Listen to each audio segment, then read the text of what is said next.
His attack caught the snake in surprise, leaving no time for it to defend or dodge. Of course, he wanted to let the snake finish Alicia, so he would have one less enemy in the future, but unfortunately, the devil's breath could only weaken the snake for a few precious seconds. Evan, give me your spear.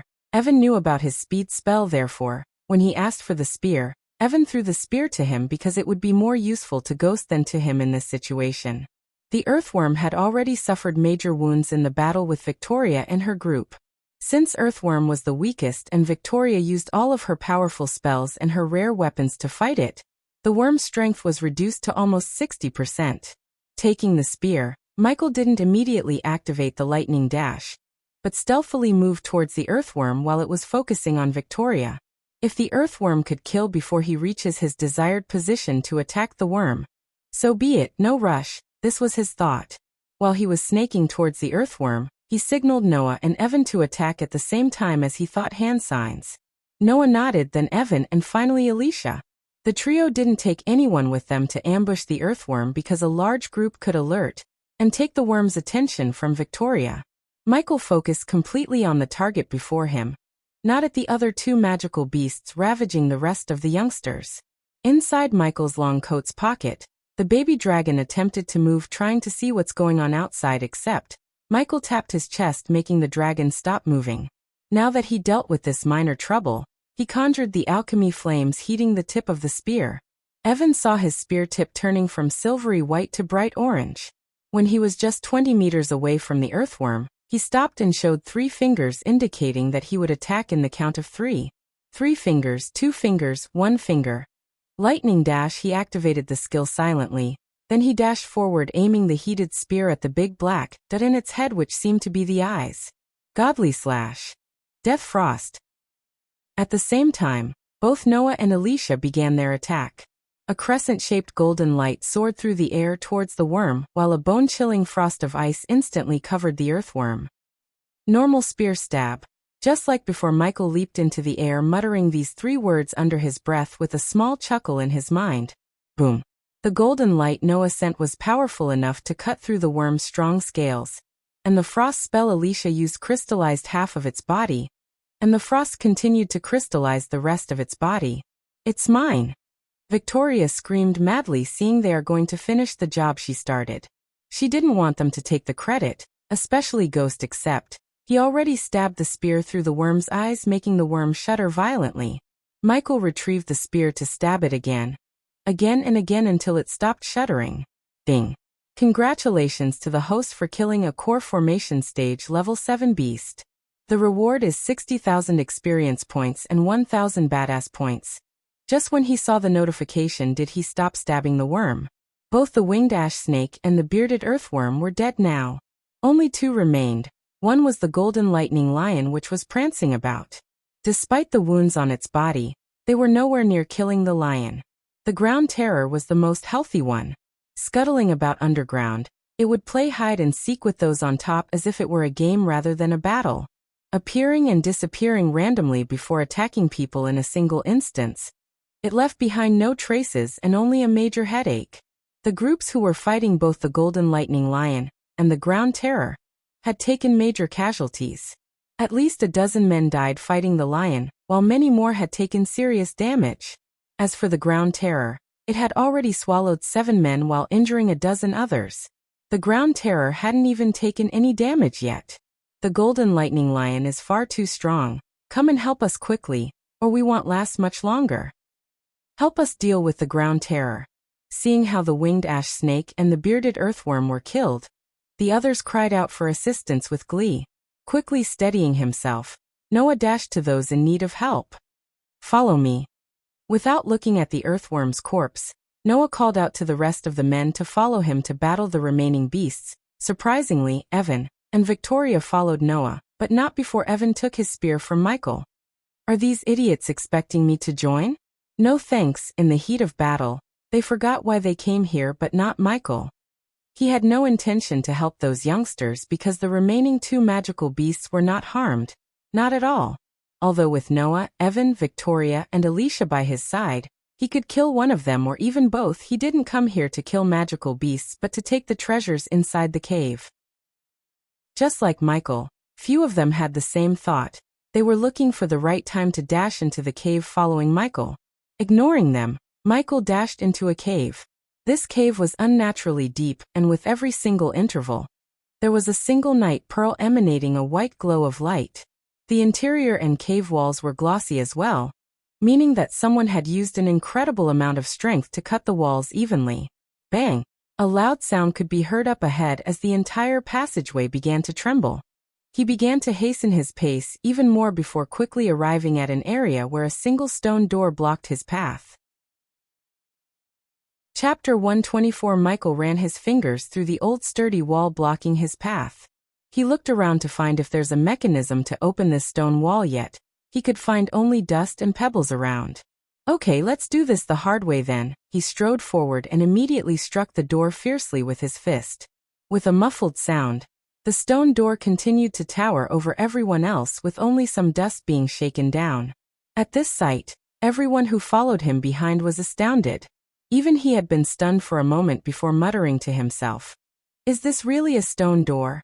He knew clearly just how much strength was put behind his fist. Even an iron door would have a hole blasted through it, but this stone door wasn't even scratched. Holy shit! Is this really a stone door? It's unbelievably hard. This stone door definitely isn't an ordinary one. Everyone began to chat among themselves. Need help? He heard the familiar robotic yet slightly human voice in his head. Nope, I'll need to see how far I can get without your help, Michael thought. He tightened his fist again to punch the stone wall again. If there was a trace of arch energy around the door, he would have looked for another way because it's near impossible to break something enchanted using arch energy. But this door had no arch energy, which means with enough force he could break this door. Bang! An ear-splitting sound could be heard as the entire cave shook after he punched the door again. Everyone shook their heads in pain as they steadied themselves. After a while, the cave grew quiet once more. Everyone's eyes remained wide open as they looked at the stone door in shock. It continued to stand over them as if normal. Do just what was used to make this stone door, it's really hard. Michael was annoyed at these people behind him. They weren't even helping, and the only thing they were doing since they followed him to the cave was staring at the stone wall. Third time's the charm. Just as he was about to punch the door the third time, a large animalistic reverberated the cave, causing everyone's face to lose color. That's the golden lightning lion and the sounds of footsteps. God damn it, they brought it here. Fuck. One of them yelled. Fuck it, the pitch-black darkness of the cave, and the fact these idiots bringing the lion to him gave him an idea. An idea which could work. Gritting his teeth, he closed his eyes.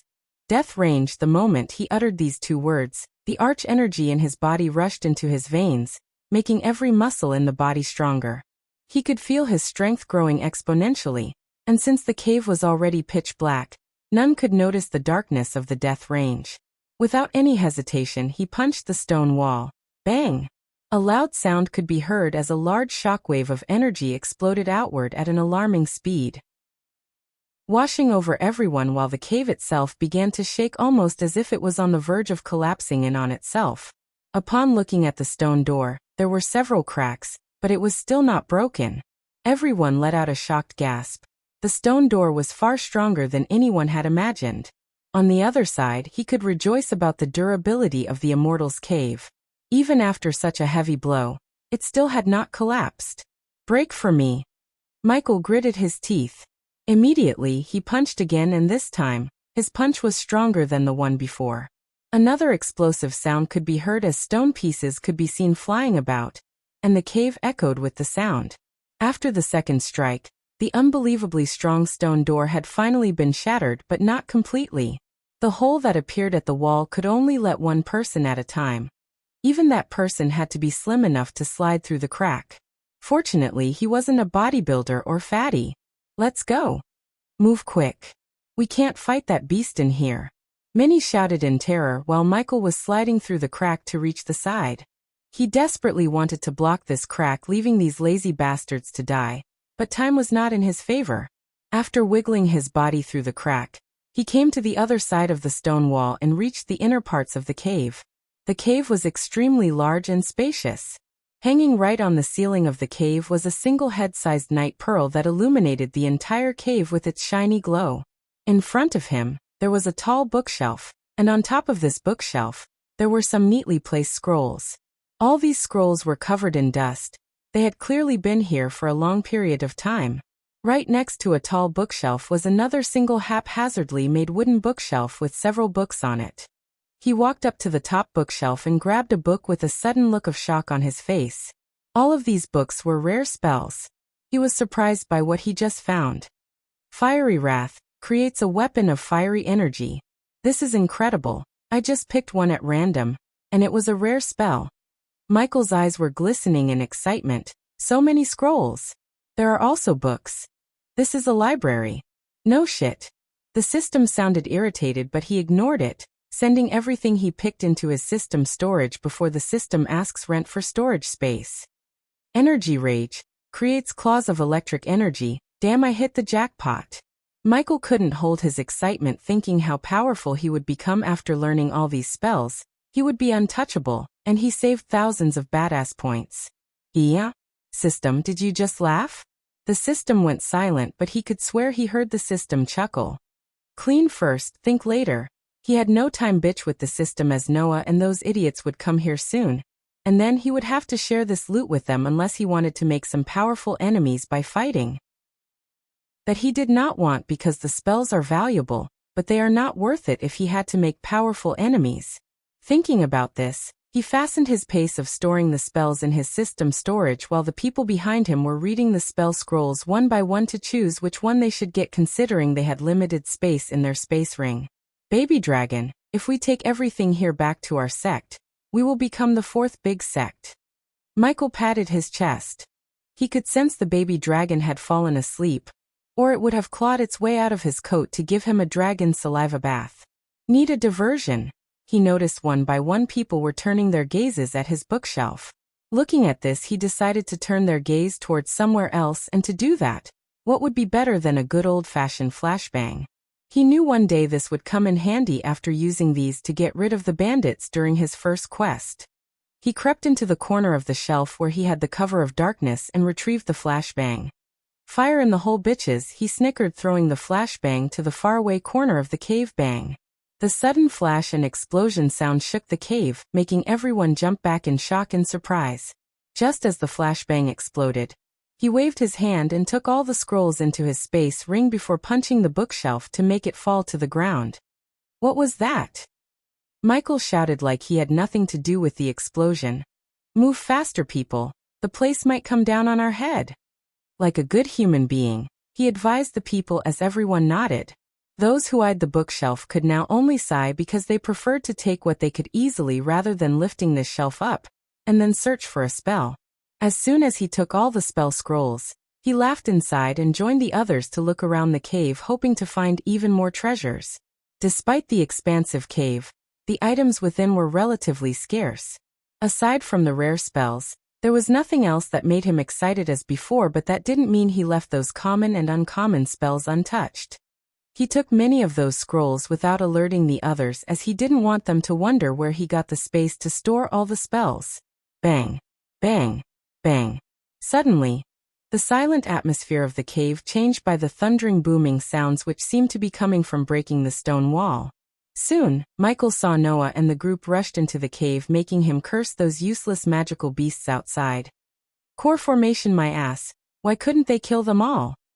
In the next second, something strange happened as the stone chess table slowly began to descend into the ground when an idiot who just came here began to investigate the table. Immediately jumping away from the table, Noah could only look on in astonishment as the table descended deeper into the ground before exclaiming, What's happening? He couldn't have activated some sort of mechanism, has he?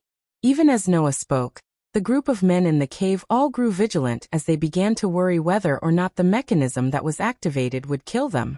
Seeing the sudden change, Michael was ready to use the teleportation scroll he got from the system to escape the cave. He did want to see how far he could get without the help of the system, but he would rather live another day to test himself than dying here. As the table descended into the ground, it was almost as if there was indeed a mechanism, as Noah had said. The cave began to shake as a muffled boom could be heard, and a hidden stone door slowly started to rise up from the ground. There must be a treasure inside. Hurry up and enter before anyone else can. Hurry up and go in. There has to be some legendary treasure inside. The crowded cave of people quickly began to cry out loud as they charged toward the area. Michael didn't hesitate for even a moment. In an instant, they quickly flew toward the stone door. In a blur of movements, he activated the lighting dash and disappeared into the hidden door. The area past the hidden door was quite small. Only a few men could stand inside. There seemed to be a single person resting inside. And right above his head was a single fist-sized night pearl that seemed to endlessly pour out a ray of light that would never cease. As soon as several men entered this small cave, they immediately felt a tremendous amount of pressure coming at them from all angles. It was enough for everyone to suddenly become serious as their hearts could feel the shock. This cave was not a normal one. Right next to one of the walls was a single jade white bed. On the white bed, a single white skeleton could be seen maintaining a meditative position for an unknown amount of time. This entire skeleton exuded a fluorescent light from itself as well. Although it was only a skeleton, it was giving off an incredible amount of pressure. Even the faint amount of power that could be felt in the room was coming from this skeleton. This is the skeleton of a fusion stage cultivator. Victoria shouted out loud in shock at the skeleton. Noah, Evan, Michael all showed similar signs of shock at this newfound discovery.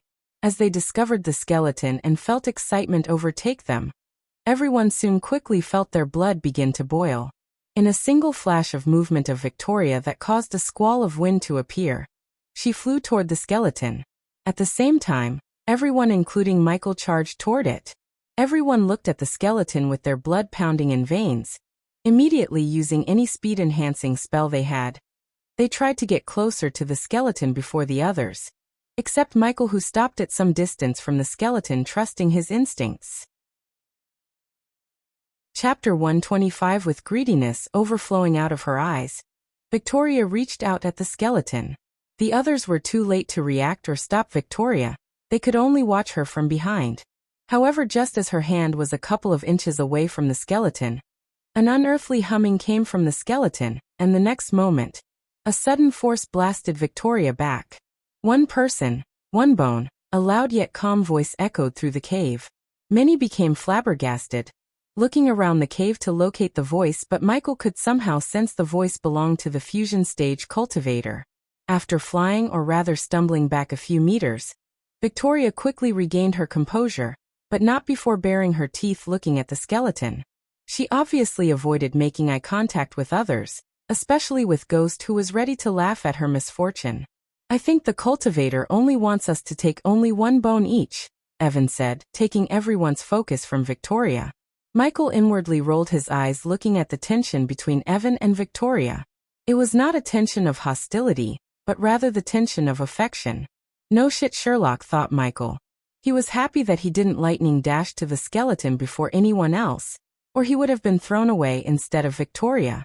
He leaned on the wall and willed to activate the energy devourer, hoping to turn the pressure coming from the skeleton into experience points while these people could come to a decision.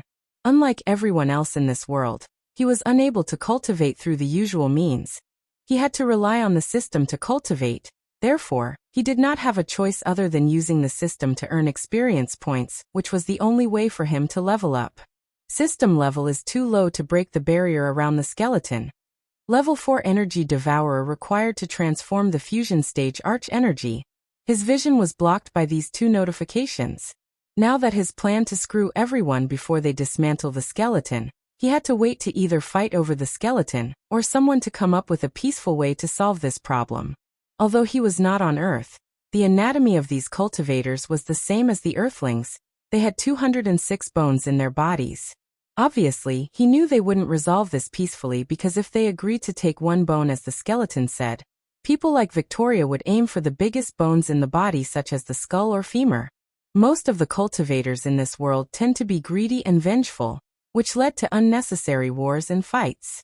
Of course, Michael was not the one to talk about either of those, because he stole all the scrolls on the top shelf just a moment ago without leaving a single scroll to the others.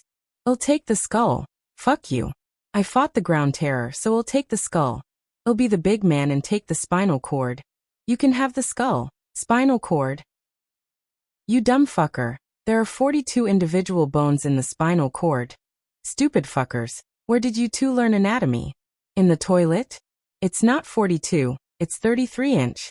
What did you call me? As Michael expected, they began to bicker, ready to fight for a bone. Each of them looked like a Rottweiler in his eyes for a moment before Noah opened his mouth. Shut up. Since Noah was one of the strongest in the room, the crowd quickly stopped bickering. Alicia, how many of us are here? 43. Well, choose by chance, after he said. Alicia waved her hand as a quill and a paper appeared in her hand.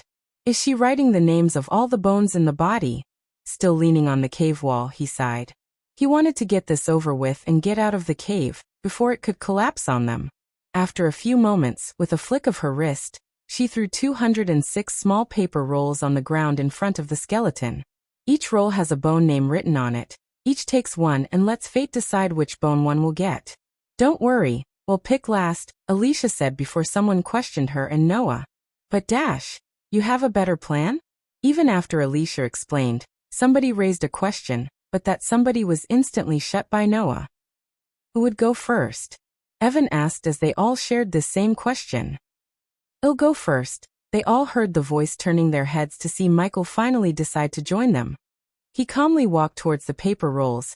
Most of them saw him killing 2 core formation beasts had fear etched into their brain cells. Someone had to go first and they did not protest him being that someone because they admired him and most of all, they feared him. System, locate the femur. 1,000 badass points. Take it. He expected Victoria to be the bitch in the crowd, but surprisingly, she kept her mouth shut while he noticed a glimmer around one particular paper roll. He gently bent his back, trying not to wake up the sleepy dragon in his pocket. All the eyes in the cave were glued to Michael, wondering whether he would be blasted away like Victoria, while many craned their necks to see which bone he would get. Alicia's enchantment kicked in when he picked the paper roll and projected the word femur in a large glistening word above him. Oh, come on. Lucky bastard. He got the baby dragon. Now he's really lucky. All of them bore a surprised look on their faces. Many couldn't help but feel frustrations grow inside seeing he got the largest bone.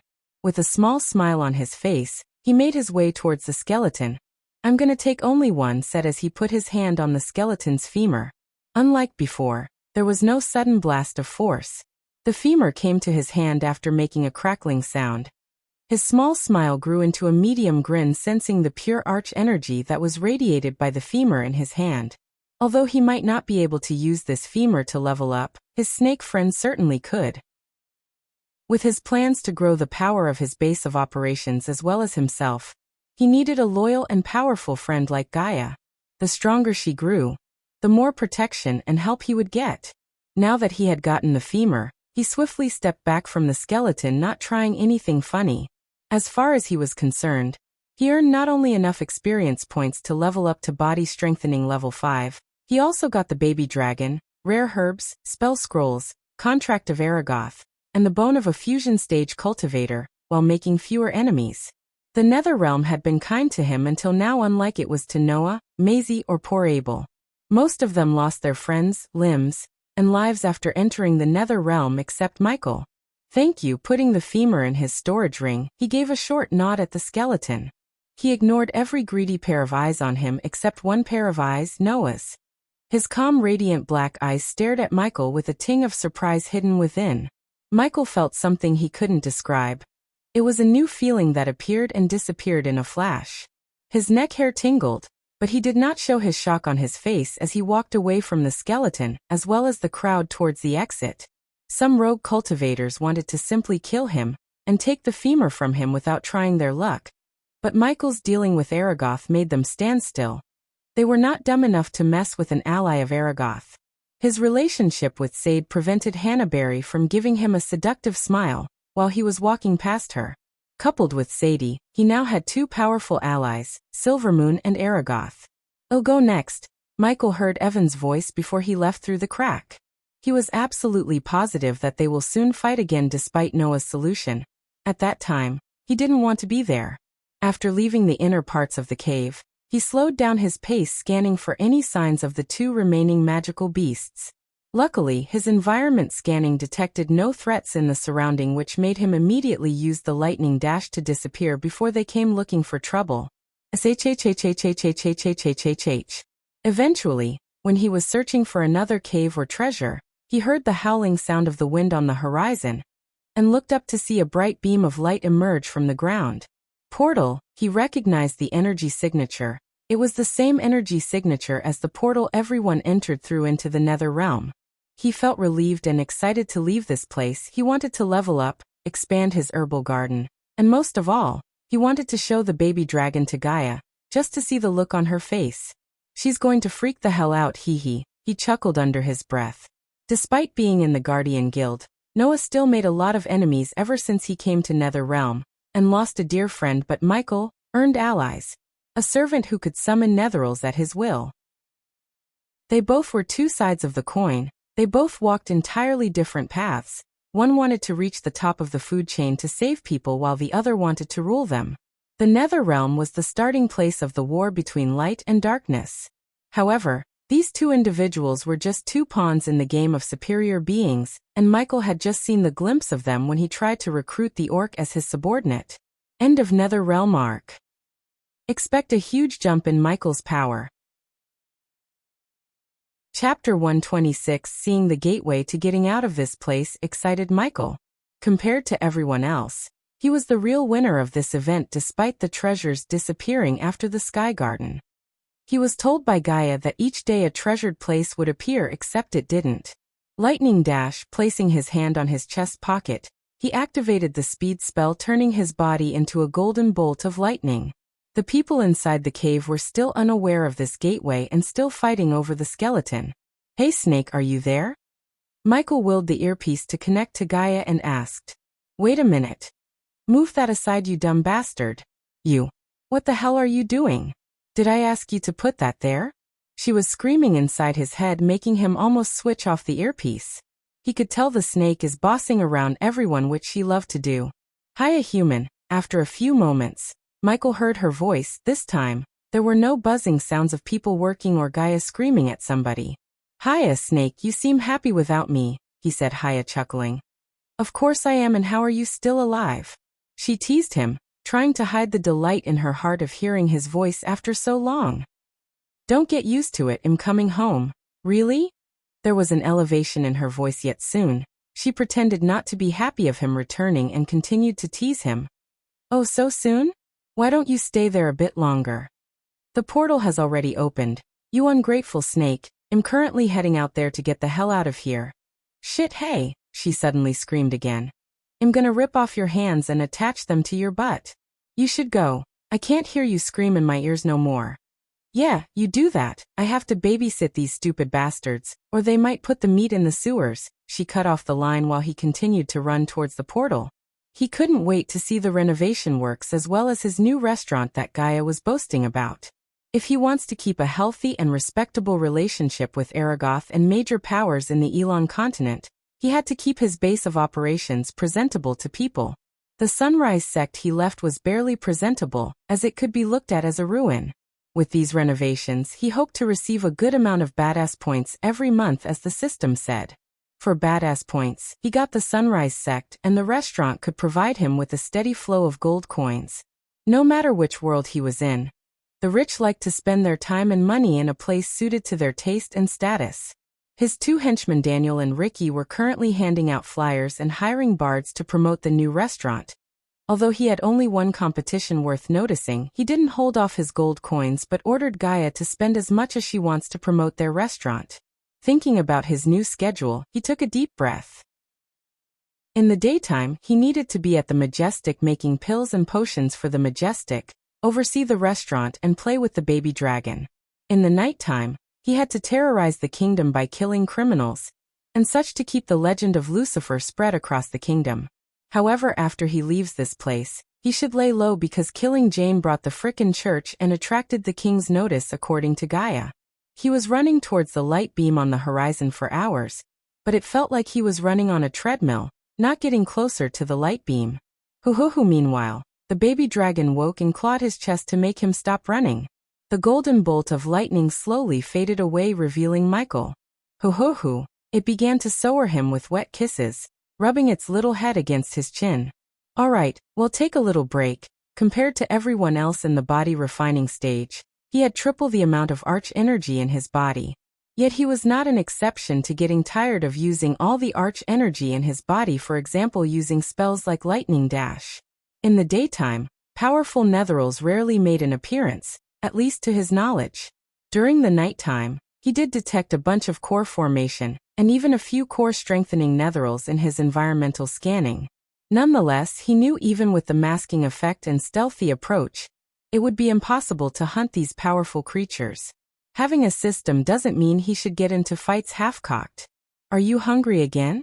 Sitting under the shade of a huge tree, he asked the baby dragon playfully.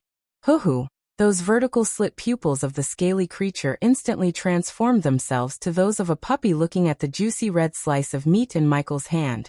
Here you go, he said after throwing the piece of meat a few meters away from him. He didn't want to spoon-feed the baby dragon, spoiling the dragon. The baby dragon threw a little temper tantrum before hopping towards the piece of meat. System, open the pet window again, he willed the system. Soon, the bluish interface filled his vision. Pet name. Race, Forest Dragon Trust.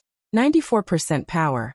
Arch Sensing Stage 1 inch. I'll come up with a new name soon. And system, is there a way to change my dragon's race? This question sounded so stupid in his head, however. The system did boast that it could do anything given enough badass points. So why the heck not? System level is too low to answer the host's question. He sighed, seeing the grayish notification box in front of him. According to Abra's memories, this world seemed to have 4 dragon bloodlines: Inferior Dragon, Forest Dragon, Grim Dragon, and the noblest of them all, Royal Dragon. Rarity and power increased respectively from Inferior Dragon to Royal Dragon. The latter was rare to the point that only a handful of people in this world had seen them with their own eyes. If this was only rarity and power, Michael wouldn't have worried about the race much. But it was not. The Inferior Dragon could only reach the core strengthening stage, not one stage above. Forest Dragon could reach one stage above them, the soul refining stage, except most of them would die of old age. Only the dragon with either royal or grim bloodline had the chance to step into the half-immortal, or to the stages above them. According to Abra's memory, grim dragons were the cheeky, pervy ones who loved to kidnap princes and princesses just for fun. They also loved to hoard anything that shines in the light, and to expand their treasure hoard. They would usually terrorize a settlement, making them hand over the valuables to it. They were practically the bandits of the dragons. With no care of its bloodline, the baby dragon munched on the meat while occasionally letting out small burps. I've been calling you baby dragon. What's your gender? He wondered, trying to see if there's any genitalia in its body, yet after staring at the baby dragon for a couple of seconds, he sighed and let go of this unfruitful search. System version 2.0 host, Michael cultivation level. Body refining stage level 10 experience points. 18000/200000. 1,110,000 experience points remaining to be consumed. Badass points. 70,000 skills and spells. Wind Blast, LVL2 Responsive Shield, LVL3 Environment Scanning, LVL2 Ignitia, LVL2 Lightning Dash, LVL2 Energy Devour, LVL1 Death Range, LVL2 Techniques. Swords of Destiny, 88% Mastery Occupation. Core Disciple of Sunrise Sect, the Guardian of Sunrise Sect, Lord Lucifer of the Abyssal Status. Healthy Goals. Control the world, rebuild the Order of Death. Utility function. Banker, LVL2 ratio, 1,000 gold coins. 5 badass points. Wealth, 685,000 gold. Special trait. 5-star alchemist subordinates. Gaia loyalty level 95%. Base of operation. Sunrise Sect, the Abyssal. The number of badass pints and experience points immediately brightened his face. He became one step closer to reach the top of the food chain. The first thing he wanted to do after getting out is upgrading the system to level 3 because it keeps telling him the system level is too low to answer many of his questions. 30,000 badass points seemed humongous when he upgraded the system to level 2, but now he could spend this amount without batting an eye. Michael was positive that Selena would come looking for him, doubting him for Jane's death. At that time, he wouldn't be the same person she attacked at the waterfall. This time, he would have the strength to return the favor in case she tries to attack him. Come on, baby dragon, let's go. He stood up looking at the light beam again as the baby dragon came hopping to him. It then clawed its way to Michael's shoulder. In his focus at the portal, he failed to notice the grayish scale on the dragon's belly, which was crimson red before. Eventually running for another 2.5 hours, finally, the light beam seemed closer to him. On the distance around the light beam, he could see a few camp tents and people who were packing up their stuff to leave the Nether Realm. Now that we have finished with the Nether Realm arc, we can finally get into the interesting parts. How about an adventure? Chapter 127. The closer he got to the campsite, he finally understood where the disciples of Aragoth went after he met them at the Sky Garden. They were spending their time waiting for the portal to appear. Stay inside, he said calmly, looking at the baby dragon. The baby dragon let out a reluctant shrill before making its way into its dark home, Michael's coat pocket. Having a perfect way to keep the dragon safe didn't mean he could be careless. Many prying eyes of those rogue cultivators, and of those who desire to have a dragon at their disposal, might try to get their hands on the baby dragon. Obviously, he was not planning to keep the baby dragon hidden forever. What's the point of having a dragon if he couldn't show off to increase the badass points? But for now, he decided to keep the baby dragon hidden. He was positive that prominent figures he met before entering the Nether Realm would come again. Those people were ruthless, dangerous, and powerful enough to make him disappear overnight. Despite the system's nagging to explore this world, adventure out of Breedia, he was ignoring the system as his full focus was on getting stronger to the point where he doesn't need to worry about someone taking the things he loves and cherishes. At the present moment, he might have seemed overpowered, undefeatable even, but he only fought with inexperienced snotty kids like Maisie or Selena. The world was vast. There would be people who are cunning, strong yet deceitful. These people would overwhelm his advantage of having a system with their brain and actions. He was indeed the #1 hitman/assassin back on Earth. But that certainly didn't mean he's the #1 genius evil mastermind. To face people of that caliber, the only foolproof way he found is becoming powerful enough to defeat their tricks with overwhelming strength. This wasn't a novel he used to read. This was his life, a life he planned to live like a god. Unlike those main characters in the novels, he self-evaluated him to find his weaknesses as well as his strengths. Relying on luck or even on the system would not be one of his weaknesses. When he approached the campgrounds, he stopped using the lightning dash. By walking, he drew the attention of fewer eyes. One by one, the youngsters dismantled their tents. Some of them were fancy, some of them were makeshift, and the tent Michael was walking towards was not the latter. The flag with a large greatsword drawn on it waved in the wind majestically. Outside of the tent, a reddish-haired youngster calmly watched over his friends doing all the dirty work. There was a hint of surprise in Nathan's eyes when he laid his eyes on Ghost. Soon he twitched his nose because Ghost didn't exactly smell like Jasmine's. He reeked blood and dust.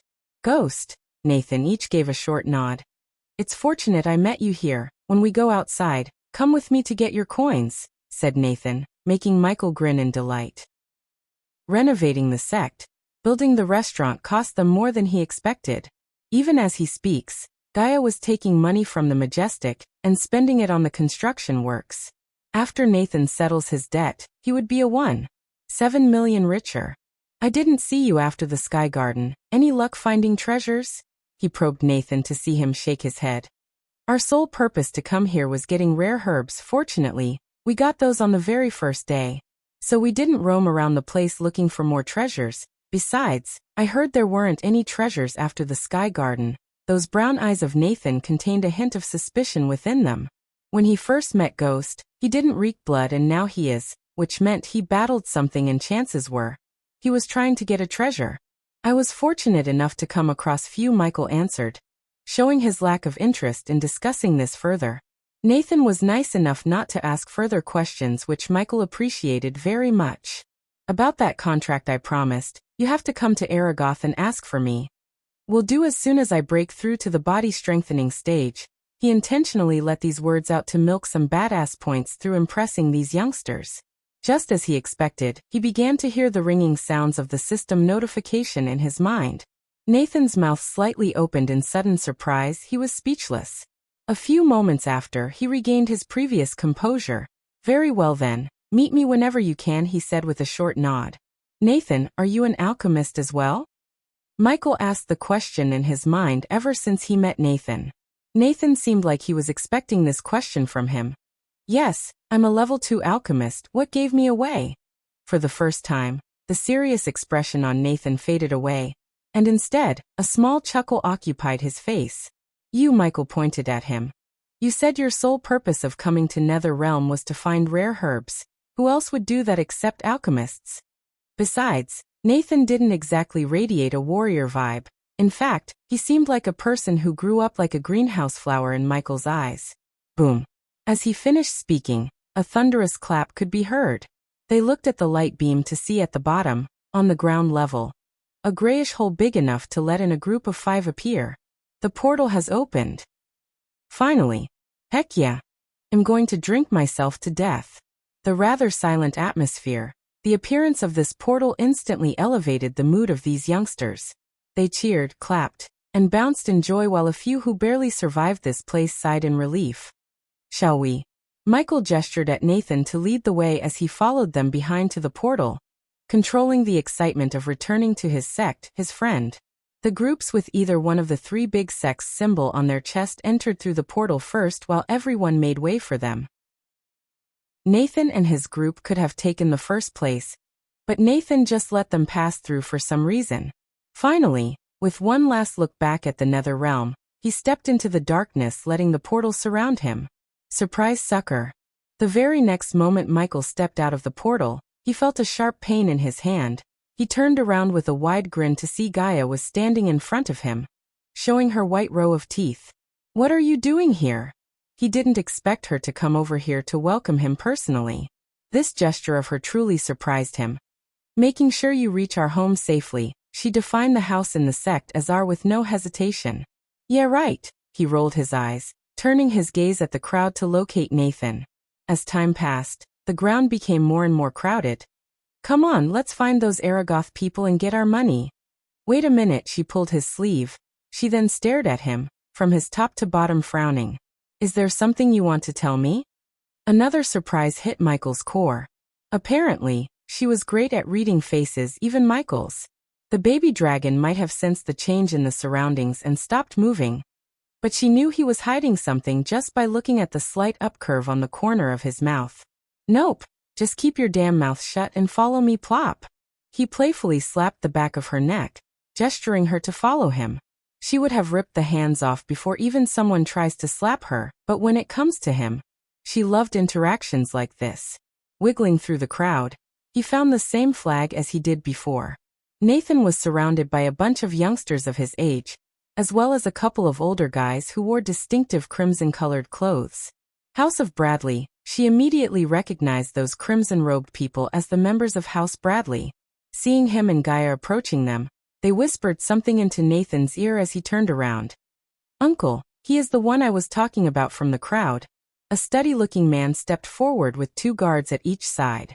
He was a level 10 core formation stage warrior. Michael could sense he was just a couple of months of cultivation from reaching the next stage. I heard you did good back there, young man. His hazel black eyes scanned Michael from head to toe while letting out a burst of wild laughter. It's an honor to meet you, sir, Michael said in return, grinning ear to ear. Cut the sir crap, call me Lord Malin. As you wish, Lord Malin. Here you go. The very next moment, Malin threw him a space ring with a horse etched onto it. This was the symbol of House Bradley. Michael did not even check inside the ring as he put the ring inside his system storage. This was a gesture to show them that he trusts them as well as to be in their good graces. If he wanted to survive in this world full of powerful men, he had to be under the shade of powerful men like House Bradley, until he himself reached the point of being the superpower. I heard you are also a 5-star alchemist. How about visit us sometime and let us pick your brain a little? Of course, Lord Malin. As soon as I finish dealing with some things back at my sect, I will come to visit you. Michael was not an idiot not to notice the ulterior motive behind Malin's invitation. Malin's voice betrayed him, showing Michael that this man needs something from him. Wonderful, and trust me, young man, it will be worth your time. Chapter 128 Brother Ghost is back. The moment he landed on the outskirts of the Sunrise sect, a group led by Jack let out a thunderous roar. They bounced, cheered, and screamed his name, making Michael smile a bit.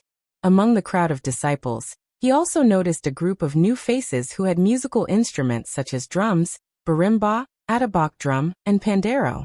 Previously, when he first came to the sect, the outskirts were occupied with overgrown shrubs, thorns, and one could definitely tell this place was not very much looked after. However, at the present moment, nothing was overgrown. Thorns had completely disappeared from his sight. The shrubs were replaced with seedlings of flower plants. Brother Ghost, Jack came running bearing a face full of excitement and joy. Jack, you've leveled up. Jack moved on from foundation stage level 4 to level 8. Michael patted him on the back, making Jack grin even more. I gave that bastard enough pills to reach the body refining stage. Plop. As usual, Gaia slapped Jack as everyone began to laugh out loud. What are you waiting for? Beat it. Jack ordered, looking at the group with musical instruments. Instantly the festive music reverberated the foothills of the Sunrise sect, showing every single living being of Michael's triumph return. The beats, the dance, and the festive mood that could be seen on everyone's face slightly reminded him of the Carnival of Rio de Janeiro back on Earth. Unlike back on Earth, he was not here to assassinate someone but to enjoy his life. The male and female disciples forgot about their gender and rocked their bodies, swaying with the beats. You know about this? While making his way to the top, he asked Gaia, "Who do you think is paying for this?" She said, waving her hands. Inside his pocket, the beats awakened the baby dragon. It began to scratch his chest, asking him to let it out. For the next few minutes, Michael kept patting his chest, calming the baby dragon. He did not want to reveal the existence of the baby dragon just yet. Eventually, the sight of the newly renovated buildings fell in his eyes. His brows arched in surprise.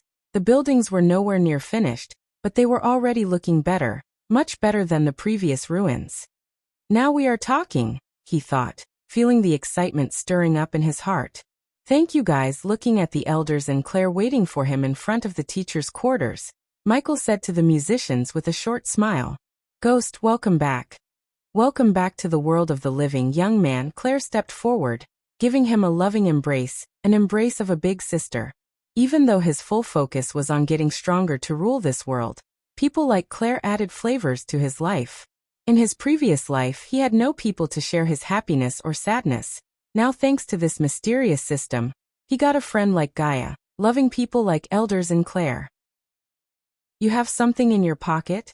Claire asked, feeling something wiggling inside Michael's chest. The very next moment, everyone's gaze landed on Michael's chest. Indeed, there was something wiggling. "I knew you were hiding something." She turned him to face her, pulling his shoulders. "Take it out." "You asked for it." With a chuckle, Michael gently grabbed the baby dragon and pulled it out. A moment of stillness occupied the scene before Gaia jumped back, letting out a squeal. "Hoo-hoo!" Like it met a lifelong enemy, the baby dragon hissed at Gaia. The dragons and the nagas were two foes in nature's order. Like a cat doesn't need a reason to hate a mouse, these two were just like that, only in larger, bloodthirsty creatures. A dragon. Holy fuck. My god. None noticed the change in Gaia's face as all their eyes were locked onto the baby dragon. The cute crimson-colored scaly created had attracted all the eyes instantly from Michael himself. "Can I?" Claire's hands trembled, approaching the baby dragon. Her voice stuttered. "Hoo-hoo-hoo. It's okay," Michael reassured the baby dragon. For a few seconds, the baby dragon hesitated, sniffing Claire's hands before finally letting her take it into her arms. "Brother Ghost, that's a dragon," Jack stuttered while everyone except him crowding around Claire to see the baby dragon. "Where did you dash?" He couldn't even finish his question. Shock overwhelmed his ability to speak. "Where else?" "Netherrealm," Michael said. He then turned around to see Gaia's face show a mix of anger and fear. He could tell she was fracking out despite her power. "I don't want that lizard here." She kicked the ground beneath her. "Surprise sucker." At the present moment, Michael was lying on the royal sofa. The baby dragon and Gaia were having a staring contest in front of him. If he wanted to break through peacefully, he had to resolve this petty hostility between her and this little dragon. In the future, these two may have to fight beside each other. How could they do that if they don't trust each other? He must root out the hate for each other from their hearts before the baby dragon grows up to be a big dragon. For Gaia, he decided to give her some tough love to realize how stupid it is to fight with this baby dragon. Gaia, what? She asked without taking her eyes off the baby dragon. Doesn't this seem childish to you? He stepped in, giving a quick slap to both on the head. You, Michael aimed his eyes at Gaia. You are grown-ass girl. Yet you are fighting with this baby dragon. She tried to open her lips, only to get yelled at again. I don't give a damn about what the dragons did to Nagas or Nagas to dragons. I want you two to trust each other. No food for you two until you find a way to get along. A horrified expression could be seen on their faces. The baby dragon let out a crying hoo-hoo.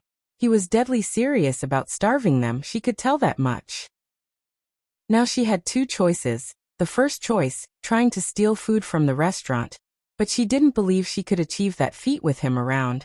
The second choice, find a way to get along with the baby dragon as he said. Hoo-hoo.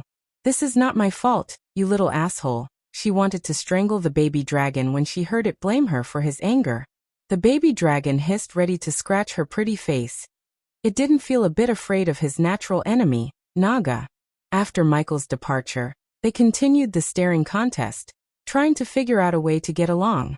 Since he had to break through to the body strengthening stage, he ordered Gaia not to renovate the house when he was in the nether realm.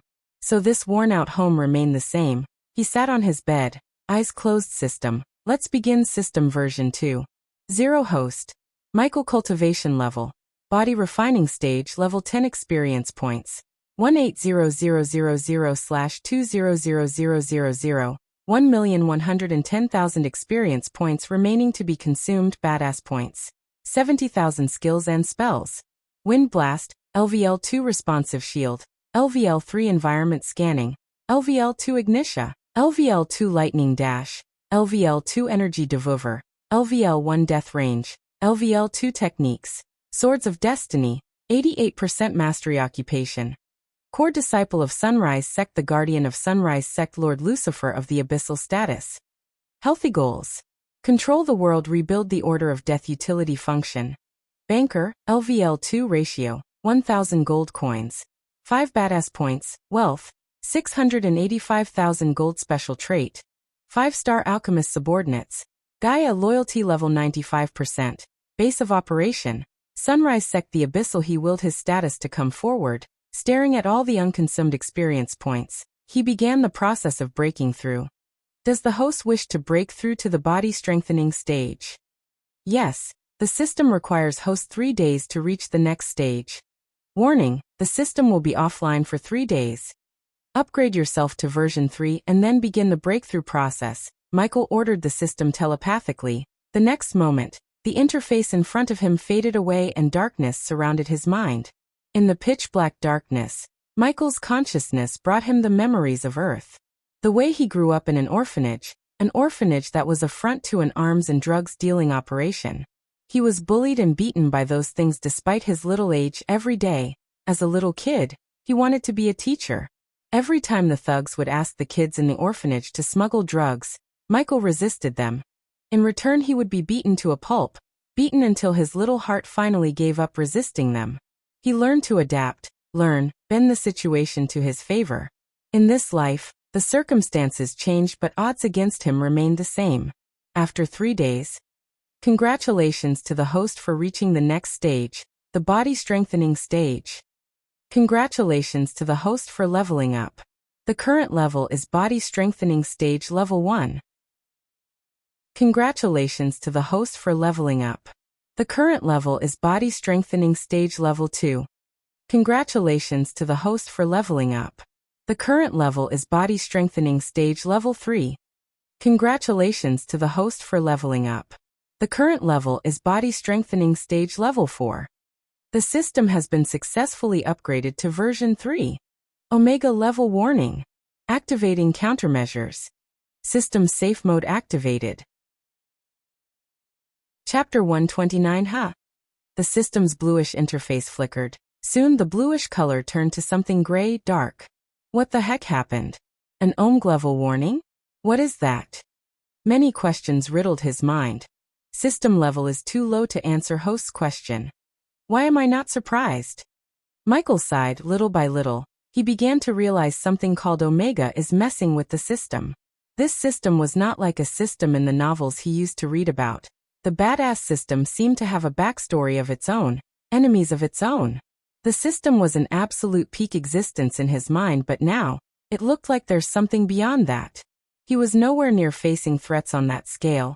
All he could do for now was getting stronger. He showed this Omega threat to the corner of his mind and focused on his stats. System version 3.0 safe mode host. Michael cultivation level. Body strengthening stage. Level 4 experience points. 190000/300000 badass points. 40,000 skills and spells. Wind Blast, LVL2 responsive shield, LVL3 environment scanning, LVL2 ignitia, LVL2 lightning dash, LVL2 energy devuver, LVL1 death range, LVL2 techniques, Swords of Destiny, 88% mastery occupation. Core disciple of Sunrise Sect, the guardian of Sunrise Sect, Lord Lucifer of the abyssal status. Healthy goals: control the world, rebuild the order. Of Death utility function, banker, LVL2, ratio, 1,000 gold coins. 5 badass points, wealth, 1,685,000 gold special trait. 5-star alchemist subordinates. Gaia, loyalty level 95%, base of operation. Sunrise Sect, the abyssal system. How much for upgrading the banker function to level 3?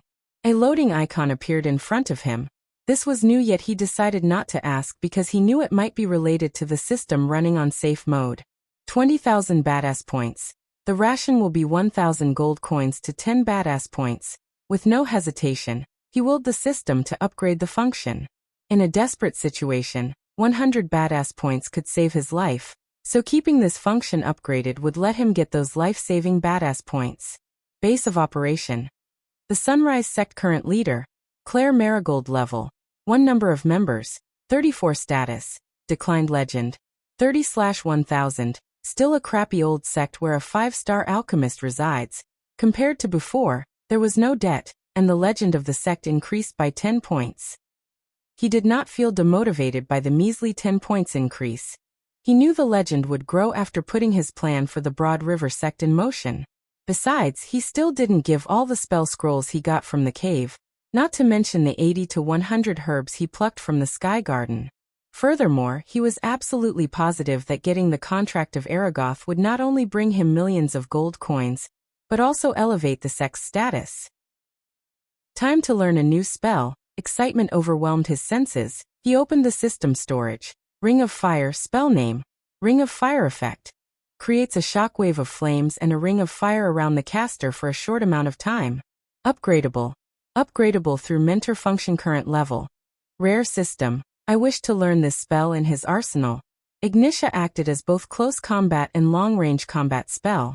The sword mastery enhanced his close combat skill even further. The only thing he lacked was an area of effect, AoE spell. This ring of fire could be the fix to that problem. Activating mentor feature.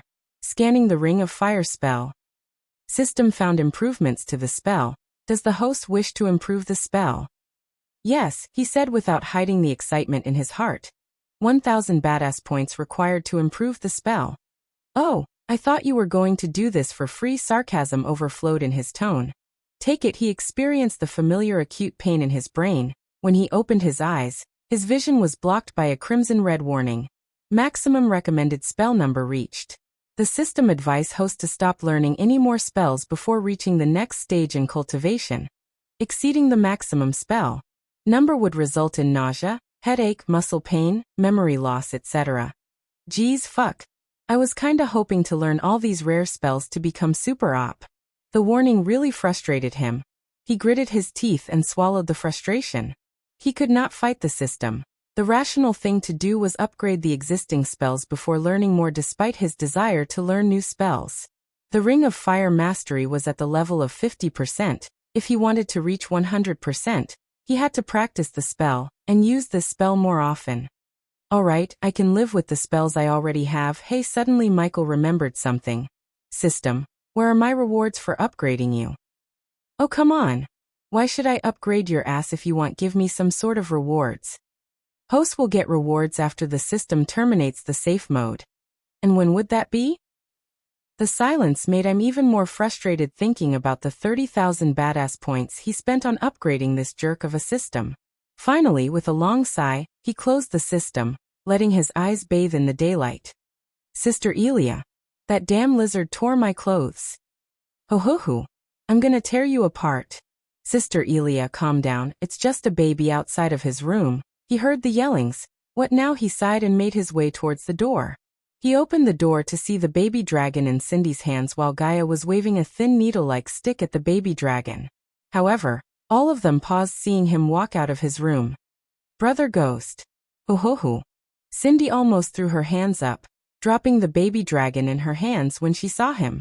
The baby dragon wagged its tail like a puppy, reached out its claws to shower him with kisses.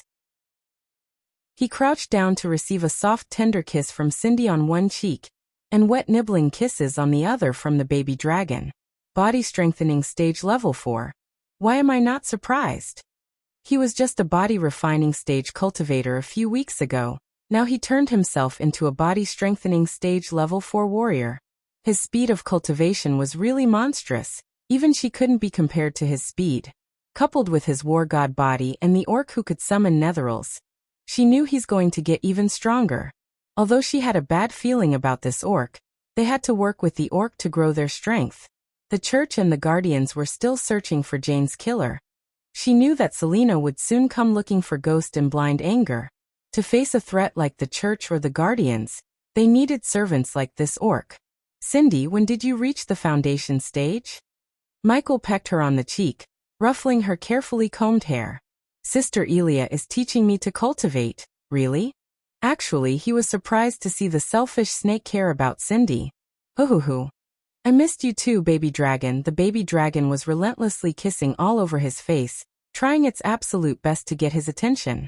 Cindy, where's your mother?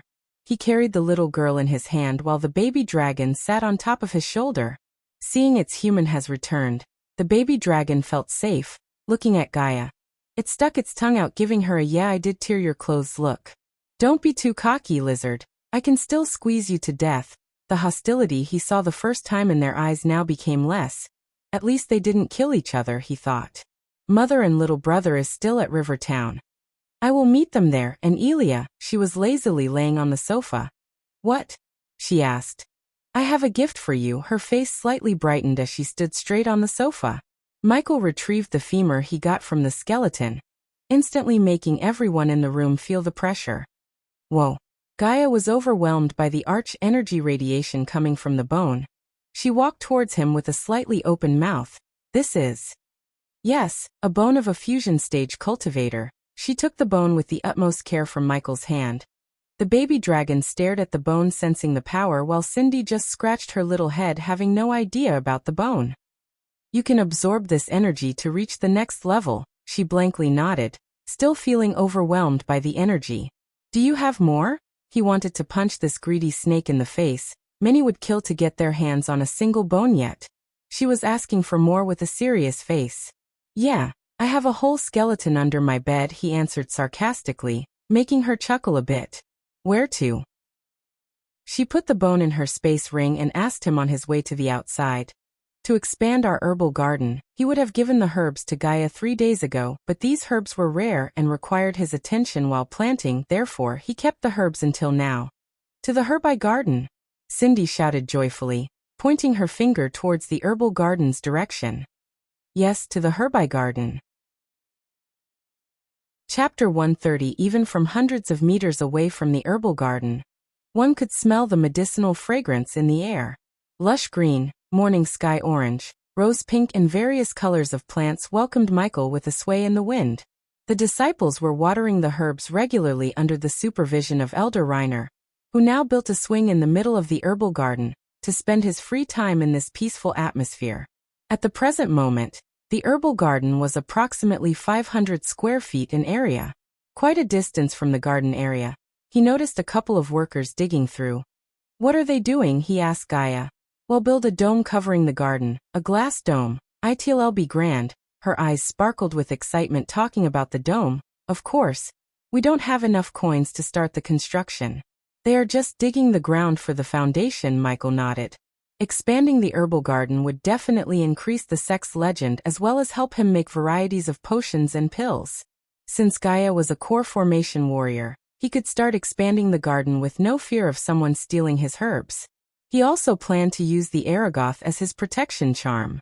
Elder Reiner, the look-alike of Gandalf, was startled noticing Michael's cultivation level. His jaws opened wide. "Young man, when did you reach the body-strengthening stage and how did you jump 4 levels?" He came forward leaving the swing. "Netherrealm, Elder Reiner. I was lucky to find a few rare herbs. Do you want to see them?" Elder Reiner's face brightened as he nodded vigorously like a little child. Michael flicked his wrist, ordering the system to place all the herbs in the storage in front of him. The very next moment, 98 to be exact herbs appeared in a neat row, making Elder Reiner almost faint on the spot, because all of them were rare, extremely rare. He didn't open up the matter that he gave legendary herbs like tiger cress, diamond leaf, oglio root, and cavern petal to Aragoth in exchange for the alchemy supply contract. So many herbs. Elder Reiner dropped to his knees, smelling, feeling, touching the herbs one by one. Although he didn't recognize many herbs in here, he could sense the powerful medical arch energy radiating from within those herbs. "You really had a great time there, didn't you?" Gaia knew about his actions in the herbal garden. Still, seeing these herbs with her eyes slightly shocked her. "Pretty." Cindy's big eyes sparkled looking at the ocean jasmine, which was a transparent ocean blue flower. The sweet fragrance and the beauty of the 5-petal flower overwhelmed Cindy. "It's called ocean jasmine. Am I right, Ghost?" Suddenly he heard the voice of Claire. Turning around he saw sect leader Claire, as beautiful as the ocean jasmine itself, walking towards him with a smile like a morning sunray. Her golden blonde hair now became more golden and wavy, dancing in on her shoulder. "You're right, sect leader Claire. You have grown stronger." Claire clutched his biceps playfully, not as stunned as Elder Reiner. After hearing what Gaia did to those adventurers and Michael's feat during the Phoenix auction fair, she herself had grown stronger, tougher. She wanted to be the leader everyone follows to death, not a sissy. What could make her afraid when she has Ghost behind her? His reputation had even reached the capital city. The king of Bredia himself treated them with the utmost respect because of Ghost.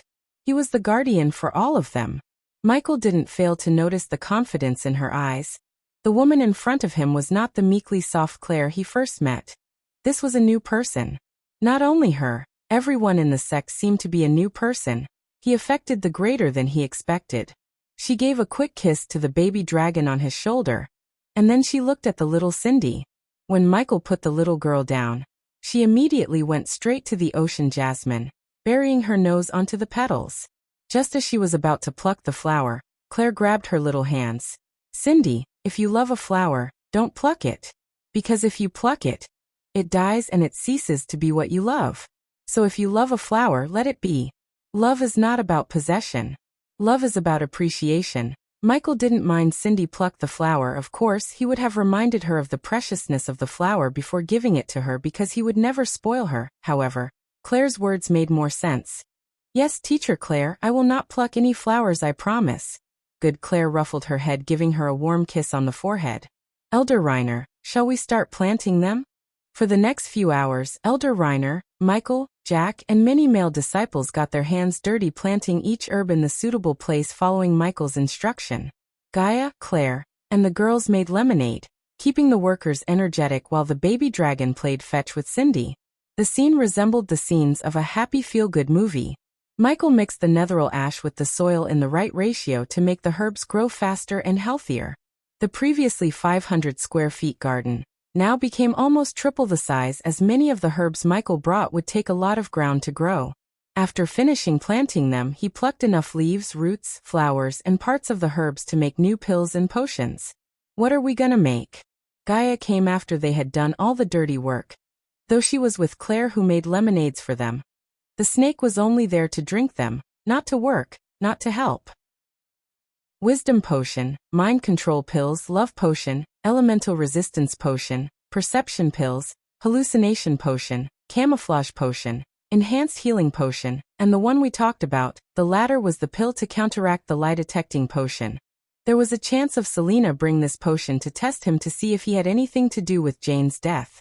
This recipe to neutralize the effects of the lie-detecting potion could only be concocted by him, because he bought the recipe from the system.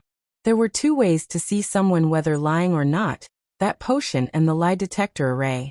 The latter was better than the potion. It could even detect a half-immortal's lies, but it had downsides. It cannot be transported, and extremely expensive to create one in the first place. According to Gaia, Nagaland has one and the church in Kingdom Zainad. Even an immortal couldn't relocate or transport the array, let alone a puny body-strengthening warrior like Selena. Sect leader Claire, we need to discuss something. Call all the elders. He was calm, collected, and radiated confidence in his eyes. Seeing his demeanor, Claire didn't worry much but nodded. The matter about the Broad River sect, right? Michael nodded at Gaia. He wanted to take a bath before attending the meeting with Claire and the elders because he was reeking blood, sweat, and netheril. He then sent Cindy to help the elders any way she can. After the little girl's figure disappeared from their sight, Gaia spoke. I asked around about the Broad River sect. They are relatively a small sect that has a total of 152 disciples, 10 teachers for elders, and one sect leader who is the strongest, core formation level 5. Gaia served him with the information she collected about the sect. They mainly focus on runes, but those jokers only have one 3-star rune master and a couple of 2 stars teaching runes. What about the sect's location? Asked Michael. Near a broad river in Sarton, hence their name. They don't have huge lands such as us though. They'll be our first branch. Michael and Gaia grinned devilishly, sharing the same thought. Also Gaia, I want you to teach cultivation to Cindy's friends. We should nurture them from little to make them loyal to us. That way, they'll make a great loyal army in the future. He turned into an assassin because those drug dealers abused him and the kids in the orphanage to smuggle drugs. It was the starting point of his path to becoming an assassin. Although he would never abuse those little kids, he did decide to use them. His path to rule this world shadowed his moral codes. To become a ruler of this world, he had to sacrifice a part of his soul. The seed of the Dark Lord inside him had already started to sprout. More than he wanted to. I like the way you think, human, she returned, a devilish grin of her own. At the present moment, he did not know what he was slowly becoming. He was thinking that everything's under control, except the universe. The higher power has a different plan. However, does everything in this world is black and white? What makes Michael the bad guy and what makes Noah the good guy? Is Michael really the bad guy for planning to use those innocent kids? There's something you should know about the Broad River sect, human. Chapter 131. Matthias Mills was sitting in his carriage with his hand bracing his head. A flash of anger could be seen on his tanned face. His sharp gaze stared at the lines of the tree they were passing by. In front of him, a middle-aged woman was pouring him tea. Despite the black cloak covering her face, her movements weren't interrupted by the cloak at all. Drink this tea, sect leader. It'll soothe your anger, the woman said. If one was to look closely, they could see the burn mark within those shadows of the cloak. Nothing can soothe my anger, Ella, gritting his teeth, Matthias answered. Well, something should, before we make it to the Sunrise sect, sect leader. Without letting the tea go to waste, Ella took a sip instead of giving him. Matthias' gaze turned from the scenery outside to Ella, who was now leisurely enjoying the tea. I'm saying this for your own good, sect leader. Don't underestimate that ghost. Nowadays these young freaks disobey the laws of nature like eating breakfast. Meaning? Matthias' tone was filled with rage. She knew he is boiling in anger, yet she continued with paying no mind to his mood. Meaning, you can't weigh him by just looking at his cultivation level. I heard he killed a body-strengthening stage cultivator when he was at a foundation stage. Funny thing is, he was also a sect leader. Are you implying dash? I'm implying nothing. I just want you to be calm when we talk to him. Don't be rash, Ella interrupted Matthias, advising him not to be rash except she wanted him to be. If you don't mind, sect leader, let me do the talking. A flash of anger ran through his face. He reached out. Then he grabbed Ella by her neck as he said, I do mind because I'm the sect leader, not you. He was squeezing the life out of Ella. She was helpless. Only after a few moments of torturing her, he let go of her neck. Don't think I don't know you, eyeing the sect leader seat for yourself, but you can't be the face of the sect with a face like that. A murderous glare could be seen in her eyes, but the only thing she could do is swallow her anger and wait for the right time to strike him down. Just wait until I reach the core formation stage. I'll rip you to pieces, thought Ella. The rest of the journey was filled with silence in the carriage, until they saw lines of carriages and crowds of people. Ella recognized most of the carriages belonged to the noble houses of Sartan. Her disciples told her about the Majestic and its business, yet seeing with her own eyes surprised her nonetheless. The crowd was queuing from the foothills to the Majestic, which was located atop the mountain in front of them. They had to reach the mountaintop to reach their meeting spot, but their path was blocked by these carriages and crowds. Stop! Just as they were about to stop behind the last carriage in the queue to the top, they heard the voice of a teenager. Ella looked outside through the window to see a blonde-haired youngster waiting for them in front of the carriage. Sect leader Matthias, Elder Ella, welcome to Sunrise Sect. Follow me, Sect leader Claire is waiting for you. Seeing there's no way for them to reach the top in the carriage, Ella and Matthias stepped out of the carriage to follow this youngster. Why didn't Claire come to receive me? The moment Matthias stepped out, he scowled at the youngster while Ella just stood back waiting for the events to unfold. Sect leader Claire. The young man emphasized the word sect leader and continued, is handling something very important, so she sent me to personally receive you and lead you to her. If you please follow me. The way the youngster answered sparked the fuel of anger inside Matthias. The youngster was just a body refining stage cultivator. Level 1 at that, yet he showed no fear seeing a core formation cultivator, like Matthias. Lead the way, kid. Ella was bouncing in joy. The more anger Matthias gets, the better the chance for him to start a battle with Ghost. With a nod towards Ella, he turned around and walked towards the top of the mountain.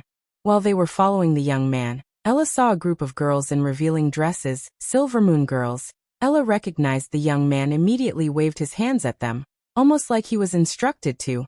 Hey, Brother Ghost said he has new pills and potions that would help your senior sister Kaplan. Remind her to visit him. Will do, Jack.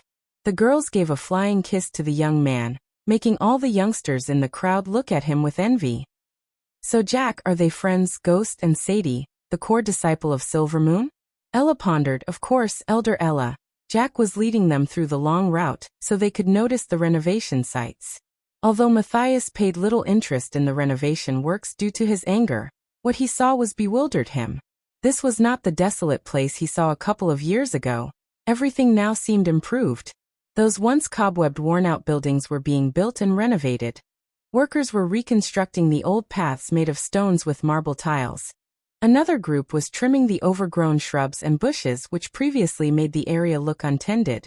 Ella saw the Sunrise Sect disciples before. At that time, they wore the bright orange uniforms, but now, including the youngster in front of her, the disciples wore clothes that were either black or closer to the color black. Oh, I almost forgot. Jack bit his tongue, taking out 2 pamphlets with the Sunrise Sect symbol drawn on them. He then handed over the pamphlets to Matthias and Ella. Without even taking a single glance, Matthias crumbled his pamphlet and threw it away. Ella, on the other hand, took a closer look.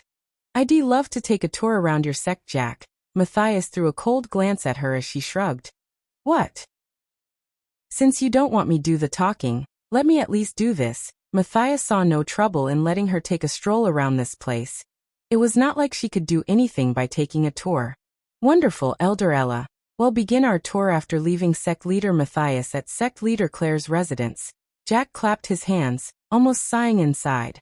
After taking another 100 or so steps through the construction site, they reached lines of individual houses which looked majestic, grand even. Each house was almost finished, but even at this stage, that triangle roof on the front, 3 long chimneys on the top, that white and royal blue paint gave each house a sumptuous characteristic. This time, Matthias' eyes widened in surprise as he followed the youngster to the house, which was just a couple of weeks from getting finished. Take a break, people, Jack shouted at the people who were placing windows, sandpapering the walls to start the painting works, as well as cultivating the ground in front of the house to ornamenting the house with plants and such. Jack's relationship with Gaia and Ghost gave him a certain pull within the sect. He had become the go-to guy to contact Gaia or Ghost.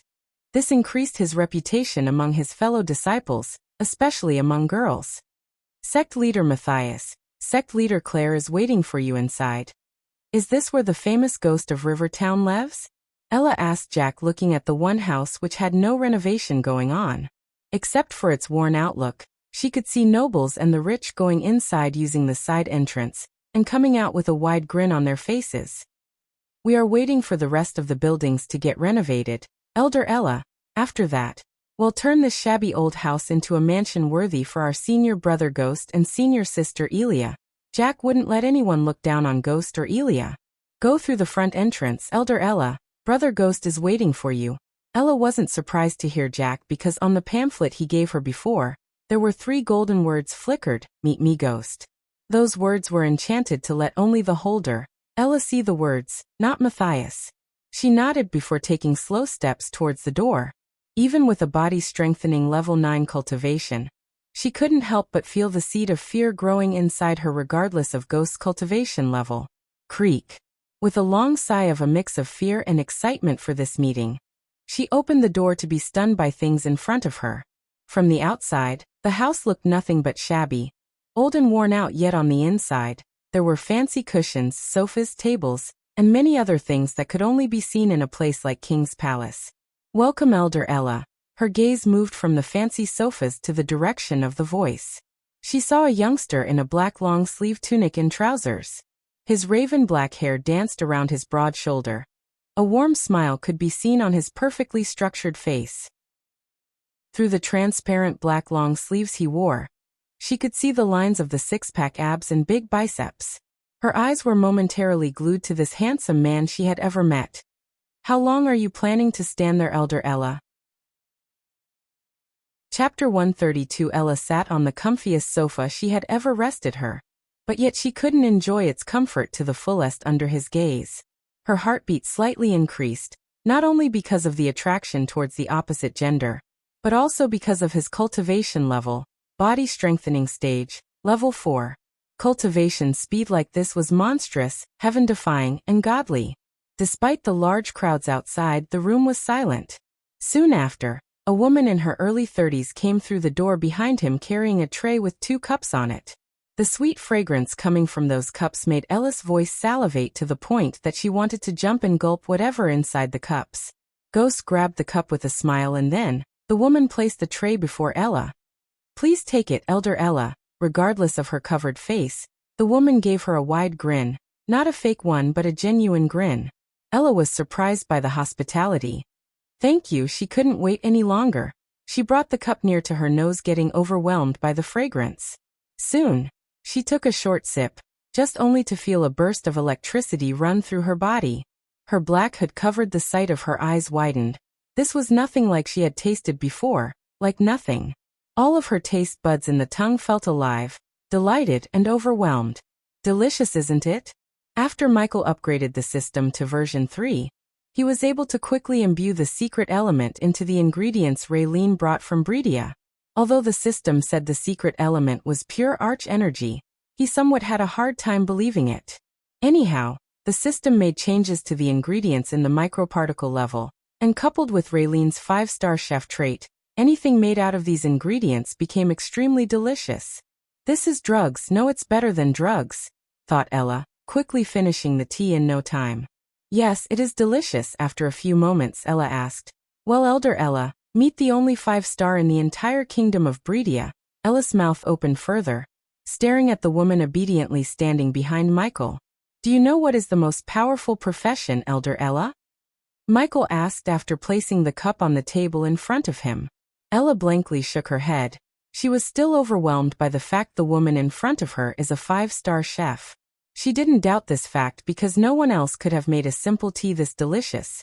Alchemy, there are potions and pills for nearly everything, including for those burn wounds. Michael pointed at Ella's half-burned face. Her heart skipped a beat. Mouth became dry as she mumbled, "How dash, baby dragon."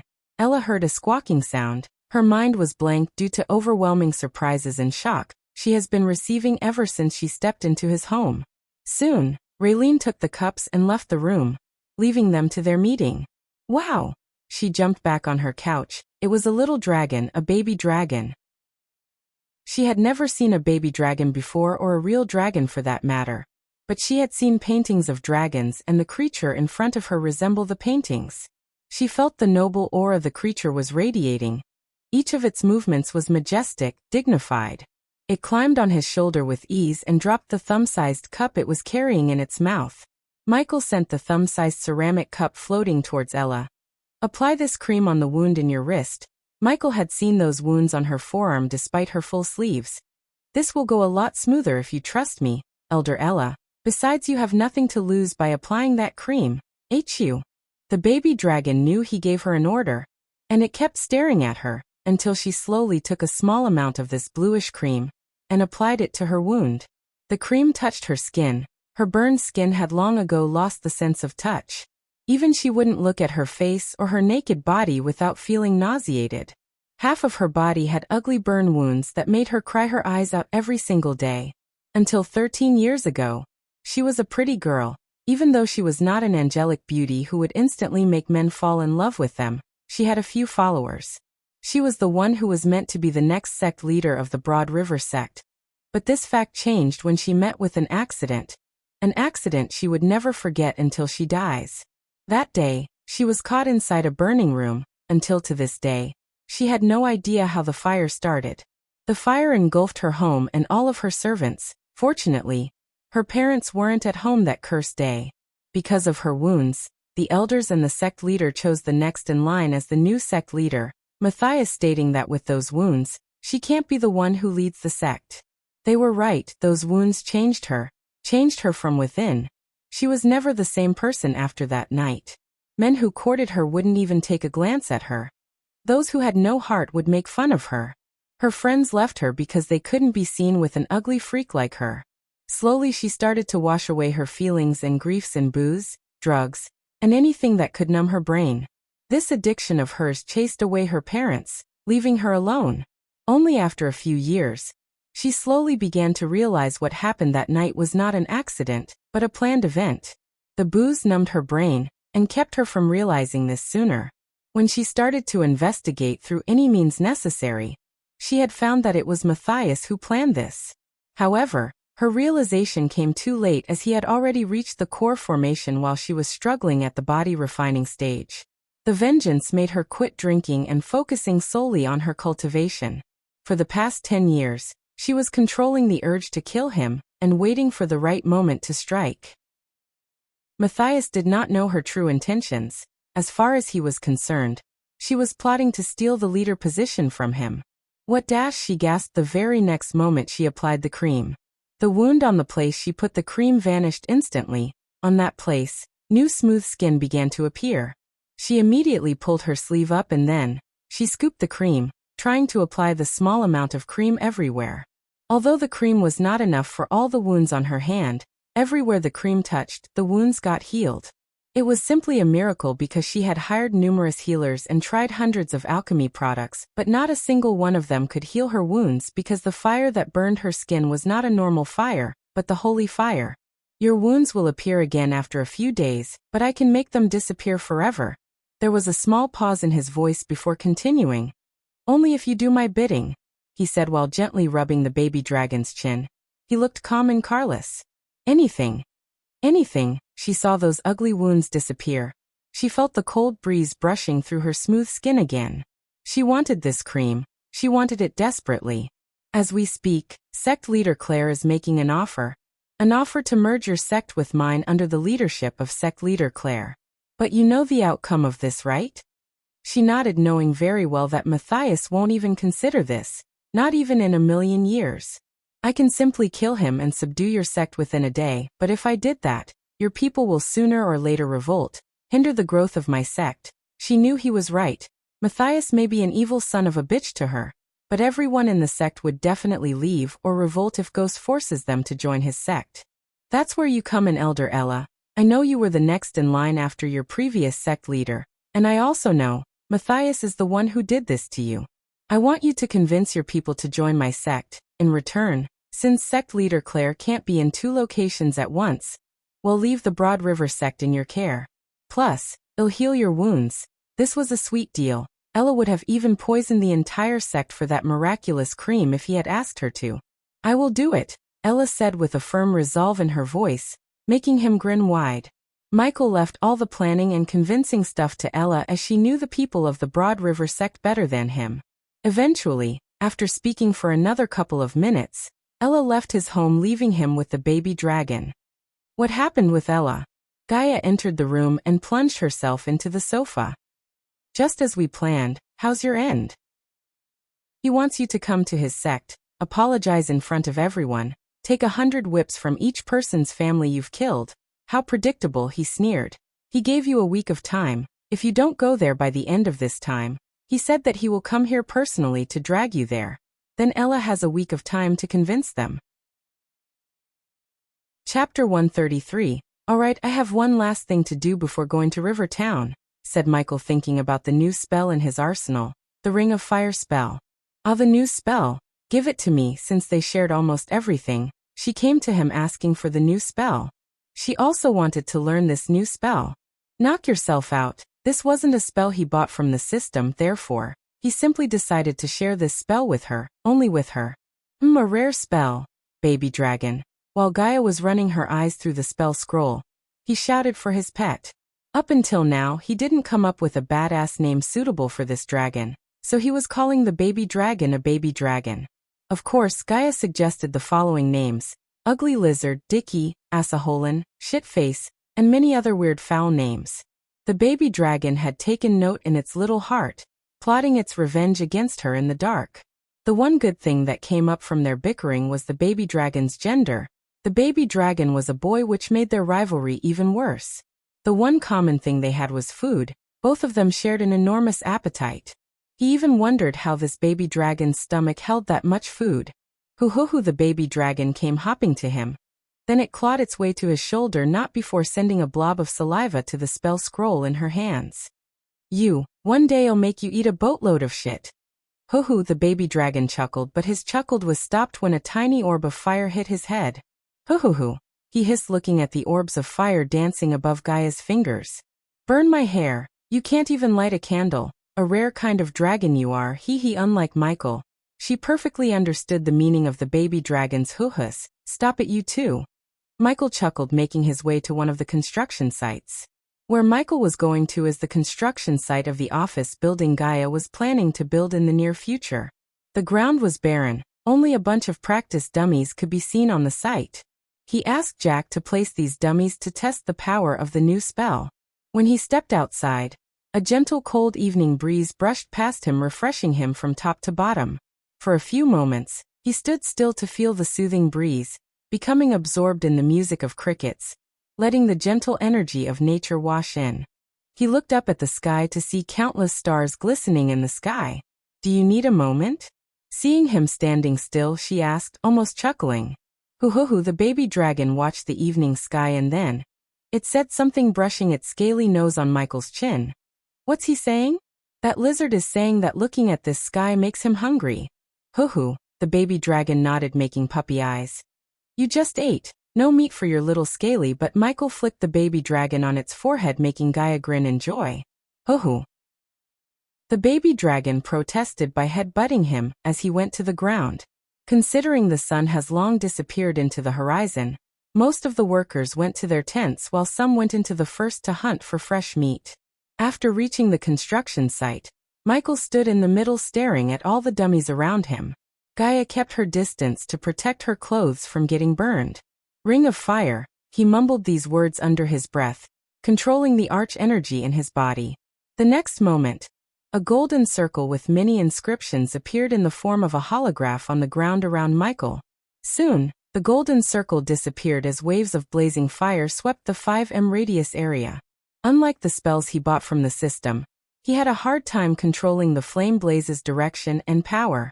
Those blazes didn't sweep across the area around him in a perfect circle, but swept across chaotically. While he was trying to exact control over the blazes, from the ground appeared a circle of fire, turning everything into ashes within the circle except him.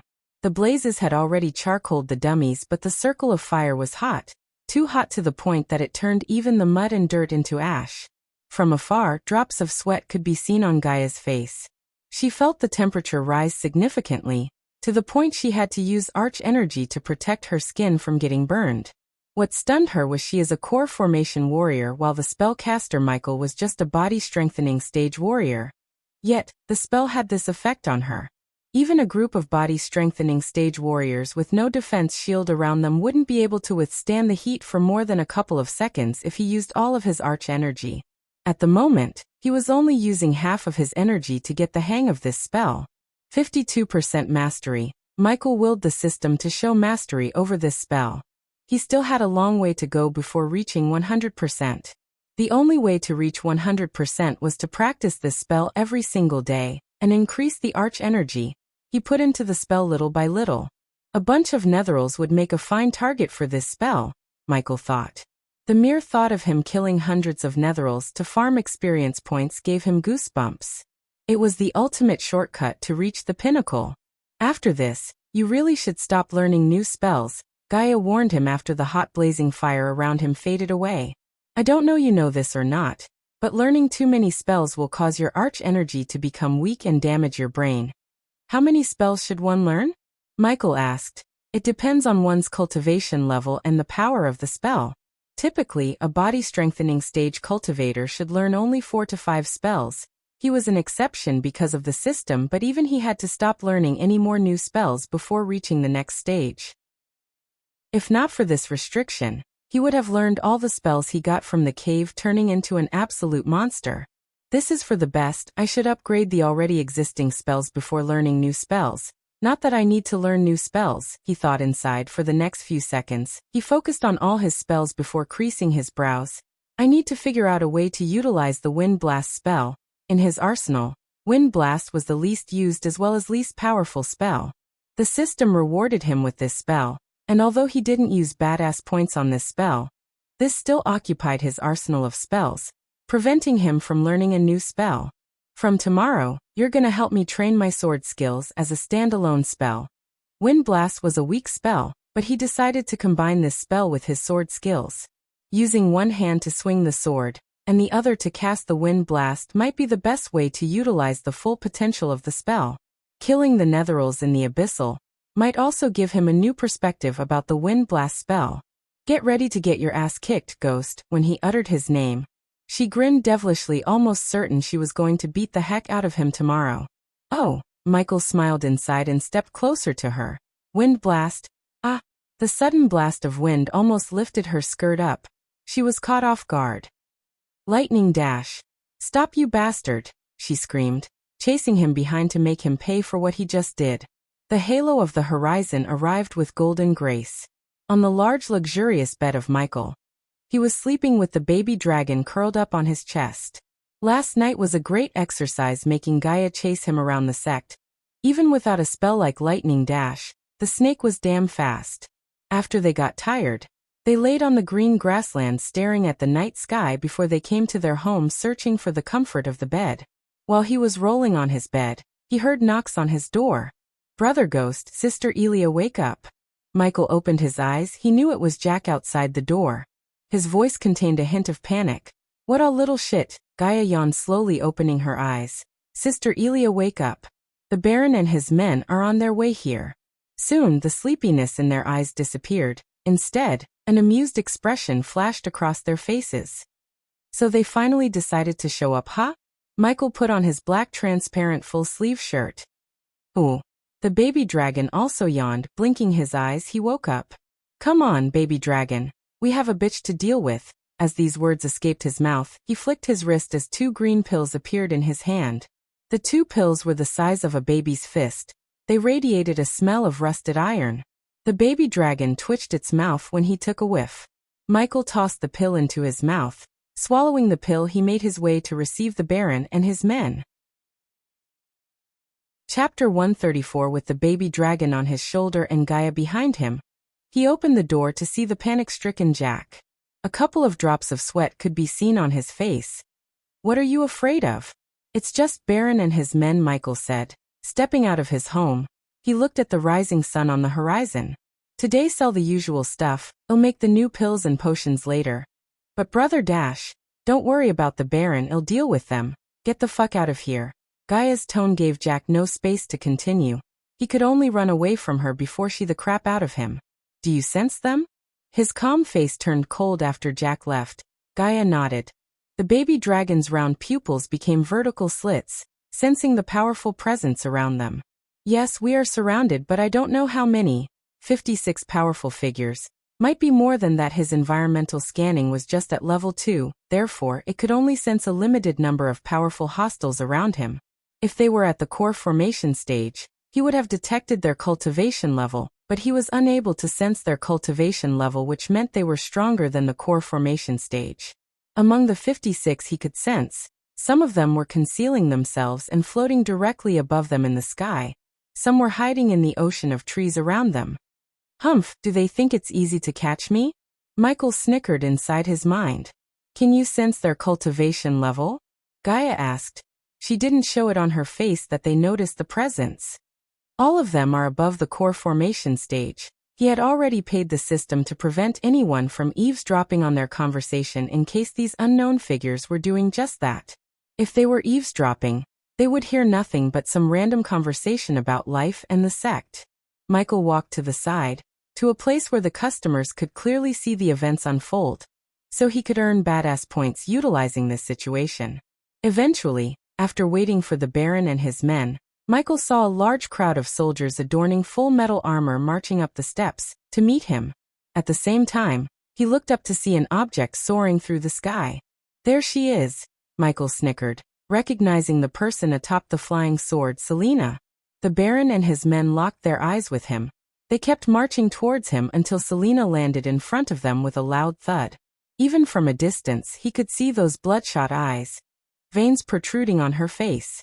Her neatly combed hair was disheveled. Behind Selena, an emaciated man walking with the men. Michael almost failed to recognize this man, Baron Totonk. He was walking like a zombie. There was no life in those swollen eyes of his. His previously sturdy body now became the body of a starved man. Killing Jane really did a number on him, Michael thought.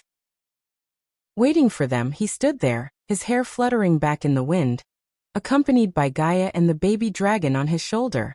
The men halted their steps, keeping a 10-meter distance from Michael and Gaia.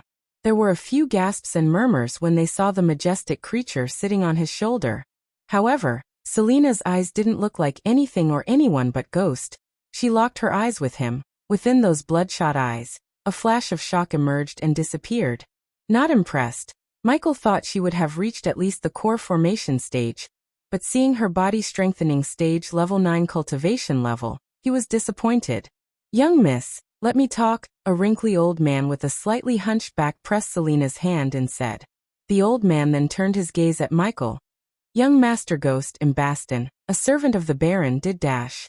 I heard about what happened, Baston. It's terrible, Michael calmly said. Looking at his nonchalant face, Selena shivered in rage. However, her mind refused to attack him, just like she did when dealing with those who had grudges with Jane. She attacked first and asked questions later. The first time they met, he was just a foundation stage cultivator while she was a body-strengthening stage warrior. At that time, she could have easily killed him, but now, the tables have turned. Words cannot make any of you feel better. Is there something I can do to help you, Baston? Since Baron Totonk seemed lifeless, Michael decided to talk with this old man instead of the Baron himself. Grandpa Baston, let me deal with this BS dash. I assume you're not here to fight me, Selena, Michael interjected before she could finish her sentence. Young miss, please. The old man quickly pressed Selena's fist tightly and gave Michael an apologetic look. Young master, we are here to. The old man's voice trailed away. You're here to interrogate me, right? Michael finished the old man's thought. The old man sighed, slowly nodding. Young Master Ghost, I hope you understand the situation. We only want to find the person responsible for again. The old man didn't finish his sentence, looking at the Baron beside him. The Baron had lost all of his energy and will to live after seeing his beloved daughter, hanging in front of his manor, brutally killed. No matter how strong he was, at the end of the day, he was a loving father. Jane's death broke him from within. The old man knew the Baron had died that day, and the man with them is just a vessel. You're wasting your time, Baston. You very well know that I was in the Nether Realm at that time, said Michael. What's happening? Why is the Baron here? Whoa, what's up with the platoon of men? Hey, I think they are suspecting Brother Ghost with the murder of Jane. Bullshit. Everyone knows it was the devil of Breedia, Lucifer, who killed her. Brother Ghost beat the shit out of her personal guards, so it's natural for them to investigate him. Except Brother Ghost was in the nether realm when Lucifer killed her, unless Brother Ghost know a way to be in two different realms at the same time. Seeing the commotion, the disciples gathered around them. The old man and the Baron's men heard the chattering and couldn't help but agree with the disciples. The men knew Selena is wasting time with Ghost when she could focus the investigation on someone else. Jane's 2 uncles and 3 brothers were unable to come to her funeral, as they were leading the army of Bredia against the war with Kingdom Lavia. Even if they wanted to come, the king wouldn't permit them unless they are fine with getting their heads cut for abandoning their king during the war. Only Selena and her family were there to console the Baron, as well as seek justice personally for Jane. "You're a freak." Selena lost her patience. She shouted in anger. "You could have found a way to kill her." "This is not the time." Michael simply waved his hand, ignoring her. "Since you're here, even though you know I was in the nether realm, I assume you have a reason to be here." Many men behind Baron were surprised to see the way he was handling Selena and the situation. He was not like the other prodigies or the genius youths they had encountered before. If someone else was in his shoes, they would have lost their calm because it was obvious that he didn't kill her. "Young miss," the old man glared at Selena. This time there was anger in his eyes. Selena swallowed her rage, giving the chance for Grandpa Baston to handle the situation. The old man flicked his situation, taking out a greenish glistening pill. As an alchemist, he instantly recognized the pill, and its purity level, 85% pure pill, which meant it was concocted by the Pill King Gabriel himself. Truth exacta, huh? The Baron men tensed when the old man took out the pill. This pill was used only in situations such as murder trials, judging treason cases. Except for those who were charged with the above accusations, it's considered a privacy invasion, which was a crime punishable by either death or decades of imprisonment, if the victim went to the king or to the guardians to complain. The disciples stepped back a little, fearing that Ghost would lose his calm and start attacking the Baron's men. His expression changed, a cold look submerged on his face before sighing. "I understand. I was one of the people who had quarrels with Jane. Besides, I understand the Baron's situation and respect him. Baston, give me the pill." The old man was stunned by his words. He really thought he would decline to take the pill. Even if he refused to take the pill, they had no right to force him to. It was a crime after all. "Ghost, you don't have to do that." Gaia pretended to be mad as the baby dragon hissed at the old man. "Who? It's okay, Elia. The fewer the suspects, the closer they would get to Lucifer. Everyone has to help however they can to stop an evil like that." His image in everyone's hearts rose up. The Baron's men began to respect and admire this youngster. Despite his ruthlessness, he wanted to be on the side of good. Really? Even the system couldn't stay silent hearing him speak like an innocent, upright person. Chapter 135. Ding. Congratulations to the host for successfully being a badass. The reward is 500 badass points. Ding. Congratulations to the host for successfully being a badass. The reward is 600 badass points. Ding. Congratulations to the host for successfully being a badass. The reward is 300 badass points. Ding. Congratulations to the host for successfully being a badass. The reward is 200 badass points. Ding. Congratulations to the host for successfully being a badass. The reward is 700 badass points. He was surprised by numerous ding sounds in his mind. Was that badass? He questioned himself. Baston handed over the pill and a transparent stone to Michael with a thankful smile on his face. This stone was connected to the pill through arch energy. The one who took the pill had to keep the stone in her hand. Each lie that comes out of their mouth would make the stone glow red and greed for truth. Typically the pill's effect would last for 5 to 10 minutes. Considering this was an 85% pure pill, the effect would at least last for 7 minutes. While holding the stone, he felt a strange sensation in his brain, but soon, the sensation disappeared. Let's start with an obvious lie, shall we? Michael smiled. I'm a 5-legged scorpion with thousands of beauties in my harem. Some of the disciples and the soldiers chuckled. The stone soon let out a bright red color, indicates the obvious. For everyone witnessing the scene, they thought that the pill was working, but Michael was controlling the signals radiated from his brain, hence controlling the outcome. The pill he took before he met them gave him this ability. When the red light dimmed, he said, "Now the truth, I'm a 5-star alchemist who won Heaven's Gate competition this time. The stone glowed in green. Baston, Selena, the pill is working. Now you can start asking the questions related to Jane. Hoo-hoo. Seeing the calm look on his face, the baby dragon's pupils returned to their usual circular shape. Michael nudged the baby dragon's chin, waiting for Baston to question him. Where were you for the last couple of weeks? Instead of Baston, the one who asked the question was Selena. In the nether realm, the stone shined in green. No one among the disciples looked surprised because they knew he was there. Where else could he have gotten a baby dragon? Selena frowned. Did you wish to harm Jane in any way? The old man and the Baron's men locked their eyes with the stone, waiting for his answer. No, I did not. After Baron came to me and apologized for her actions, I dropped that matter. Again the stone shined in greed, somewhat calming the volcano of anger inside Selena, but not completely. Did you dash soon? When the stone lost its color, she asked another question but only to get interjected by Michael. Look, I didn't kill Jane and I don't know who did it. I had no fucking idea that she's going to get killed. All of you are looking in the wrong place. Now I think this is enough proof for you. The stone kept emitting green light, making everyone around him sigh in relief.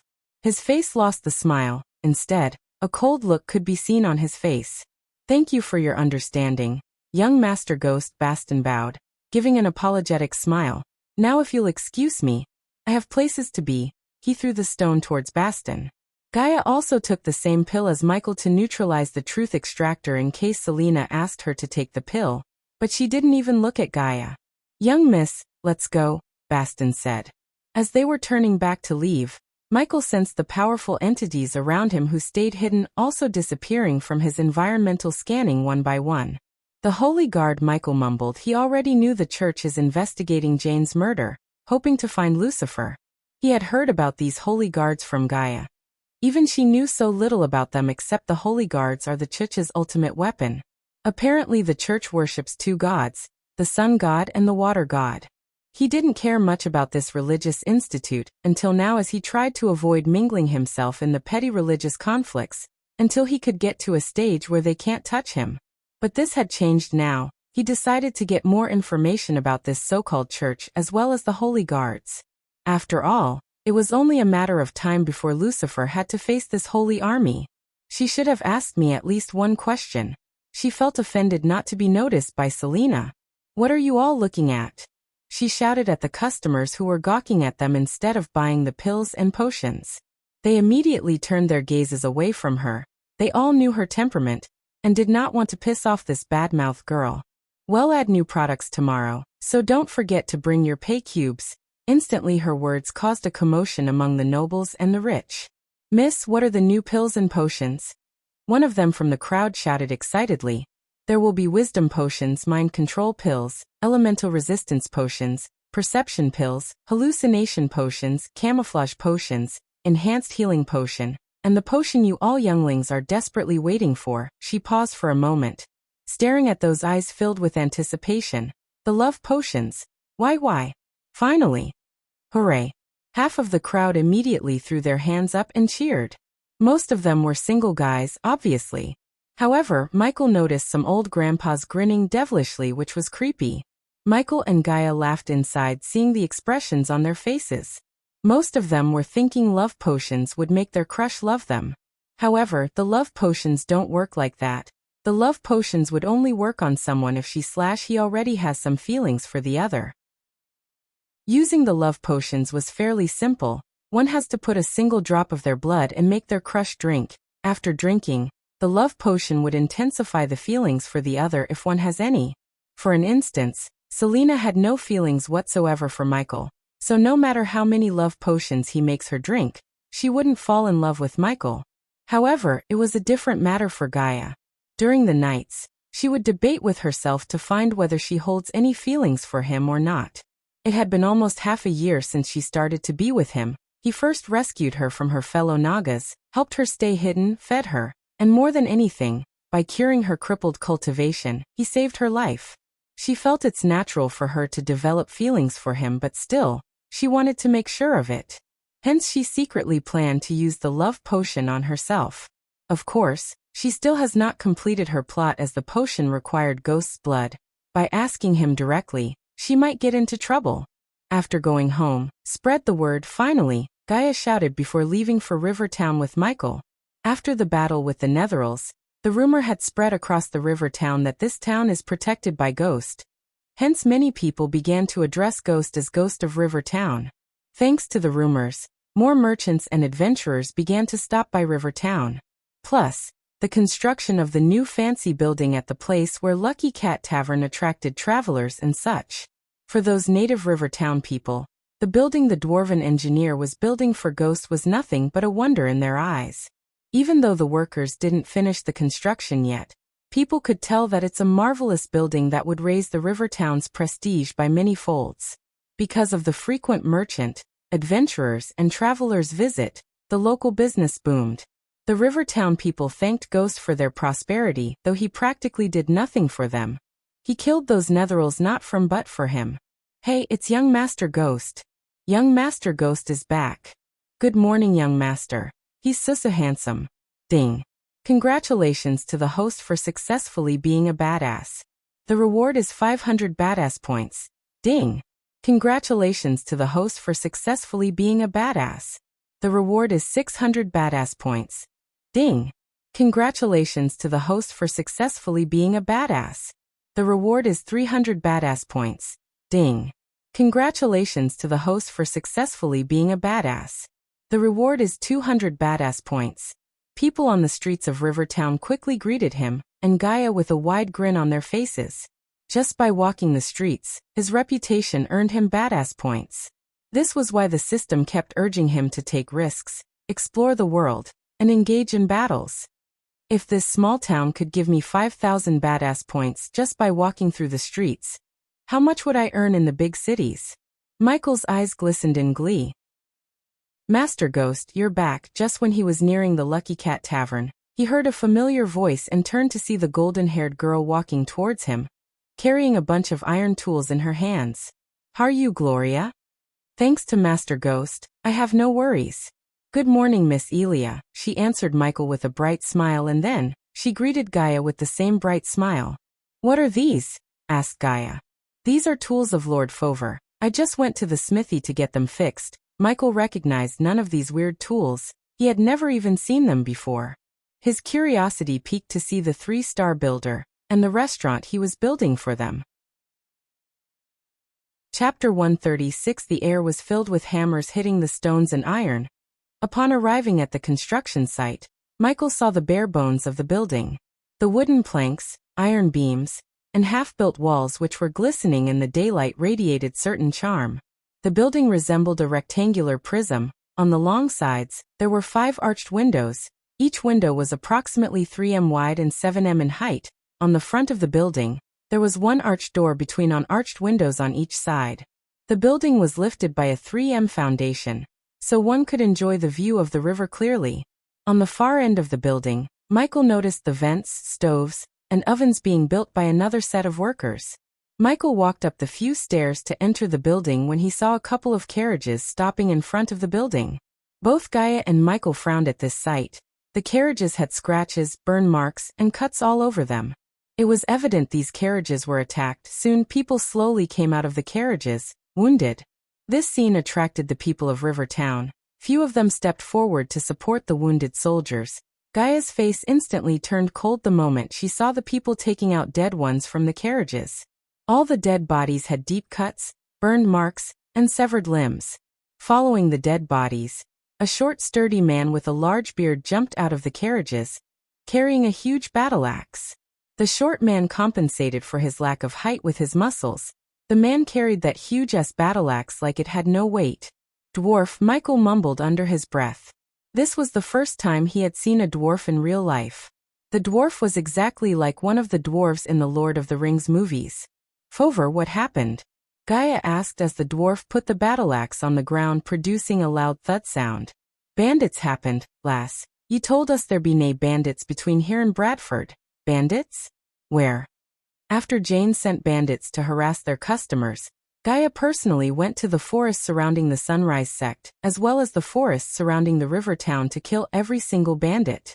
She was sure there are no bandits to harass them until now. Fucking bloody beast men ambushed us near the Moon Goddess Temple.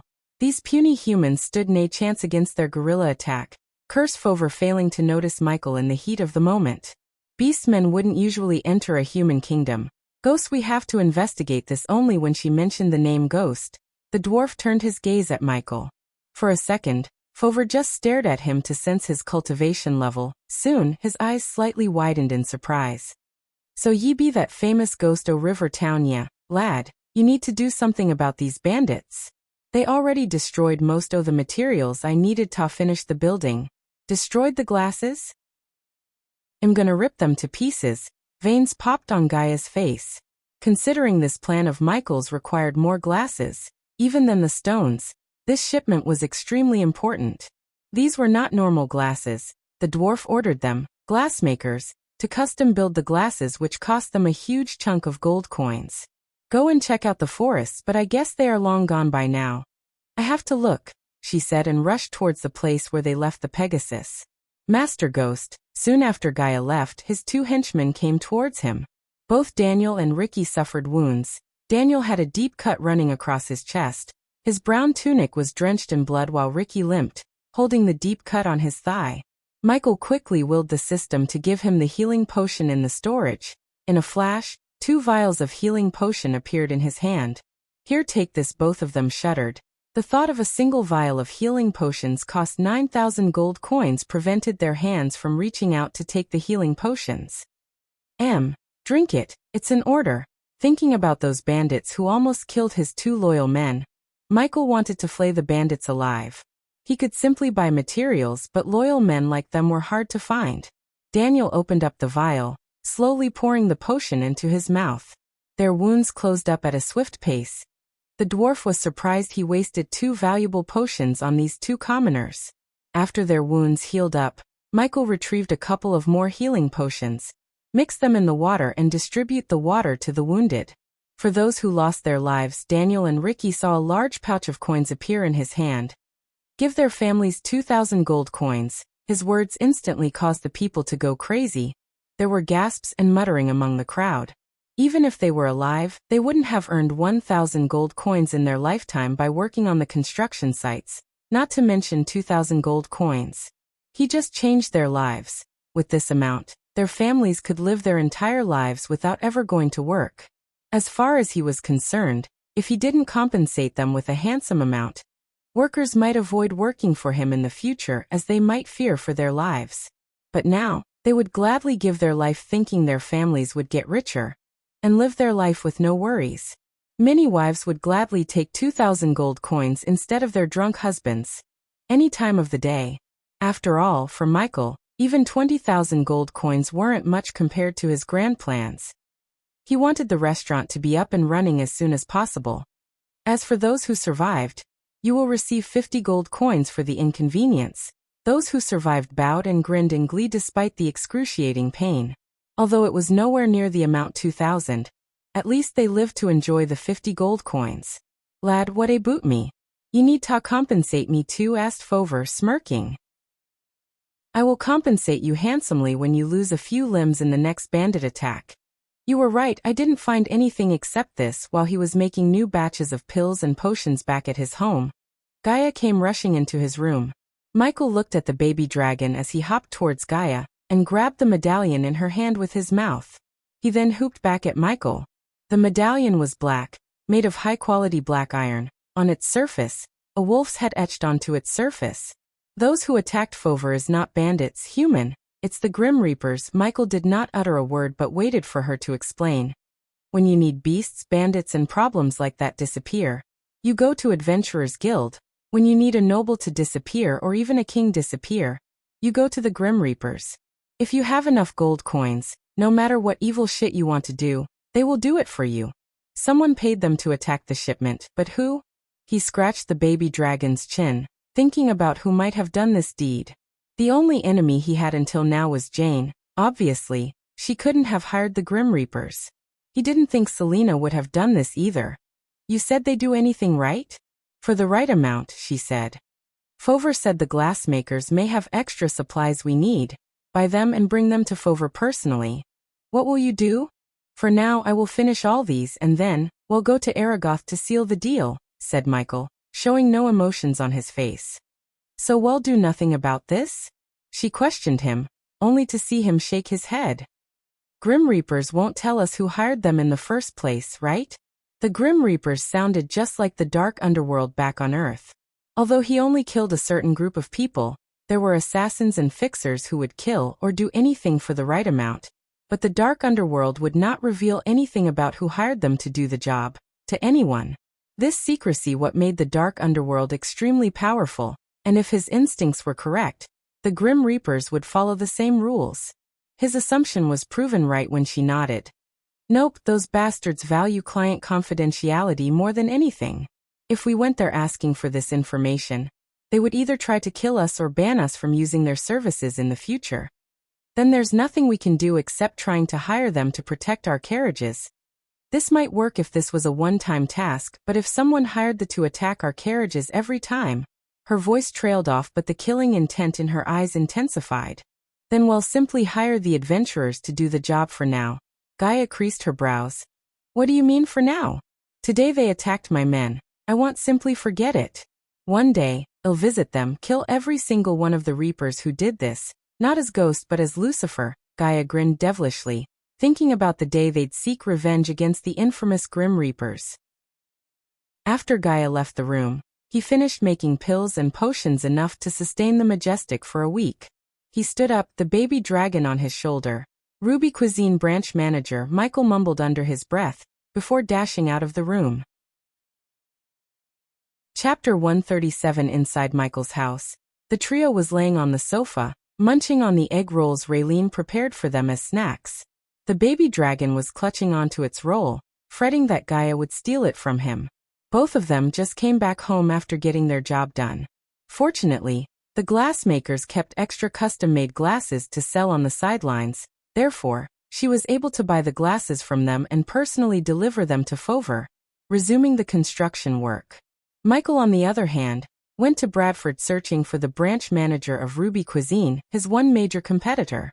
Considering the Holy Guards, members of the Guardian Guild, and soldiers were swarming the city, the branch manager came to oversee the business personally. This enabled Michael to disguise himself as passing by and place a surveillance bug he bought from the system on the branch manager. Now he had to link the bug to the monitoring orb. They were already using the monitoring orb to monitor the orc in the abyssal. Give me the orb I gave you. She was keeping the orb in the linked space ring. She flicked her wrist as a white orb filled with smoke appeared on the table before them. The baby dragon let out a hissing sound in a momentary surprise before turning his focus on the roll in his claws. The next moment, Michael placed his hand on the orb, willing the system to establish a connection between the monitoring orb and the bug he placed. Connection successfully established. After he heard the system's now not-so-robotic voice, the white smoke inside the orb slowly faded away to reveal a neatly organized room. On the orb, Michael and Gaia saw a pair of hands up close, writing reports under the candlelight. The pair of hands belonged to the branch manager. Thanks to the bug, they would see anything he sees, listen to anything he listens. For Michael, it reminded him of the first-person games he played back on Earth. You didn't place anything on me, right? Following the branch manager, Michael willed the orb to show the orc. Gaia placed a bug on the orc exactly like the bug Michael placed on the branch manager, and also, with Michael's help, she drew symbols on the walls around the orc. These symbols were practically like the CCTV cameras. They recorded the orc's room, sending a live feed to the monitoring orb. At the moment, they could see the orc scribbling and reading parchments. Gaia bought him those parchments as he wanted them to summon netherils into this world. I still don't trust that orc human, said Gaia, creasing her brows. We don't need to trust him, we just need his ability to summon netherils. After the system went haywire when he tried to recruit the orc as his subordinate, he ultimately decided not to try that again. That didn't mean he had no ways to make sure the orc stays in line. As far as the orc serves him loyally, Michael would give the orc a seat in the organization in the future. If he didn't, he would simply kill the orc and be done with him. After all, killing netherils was not only the way he could gain experience points. Alright, it's time I met the orc again. Ho-ho, realizing they were preparing to go to a new place, the baby dragon excitedly bounced up and down. Sorry, baby dragon. I can't bring you with me yet. For now, stay with sect leader Claire. Ooh, the baby dragon protested, but ultimately he nodded like an obedient child. Good boy, Michael patted on his scaly head. He then took the baby dragon with him to drop him off at Claire's home, before going to the dark forest. Lord Lucifer, Your Highness, Michael was sitting on his abyssal throne when Delar came to greet him. Gaia stood beside Michael wearing the female version of Lucifer's suit of armor. Seeing the two pairs of red eyes staring straight at him, Delar couldn't help but shiver in fear. Delar sensed the overwhelming power of a core formation level 8 warrior radiating from the woman who called herself the Dark Queen. Hence he addressed her as Your Highness. Michael kept gently tapping the dwarven skull attached to the throne's handle. Delar, how many netherils are you able to summon here? Even without any fear toxin, the voice of Lucifer sent a chill crawling through Delar's spine. 30 netherils, Lord Lucifer. Delar stirred, afraid of disappointing the devil in front of him. Unlike the Dark Queen beside Lucifer, Delar was unable to sense Lucifer's cultivation level. Only a handful of experts were able to hide their cultivation level completely, which meant Lucifer is one of those powerhouses. When Michael upgraded the system to version 2, the masking function's duration was 10 minutes. In version 3, the system was able to mask his cultivation for 20 minutes with a cooldown period of 30 minutes. Their level: Body Strengthening Stage. I can summon level 7 netherils, 7,000 for each netheril, 210,000. Just when he was grinning behind the mask in glee, Delar opened his mouth to ruin the moment. For once a month, Lord Lucifer. Incompetent. The moment these words escaped Delar's mouth, he was pulled by a force towards Dark Queen. She grabbed him by the neck, lifting him in the sky. Your Highness. Anything more. Let him speak. Queen Michael liked the name Dark Queen. In the future, when he starts his shadow organization, he would be known as Dark Lord Lucifer while she would be known as Dark Queen after Michael's order.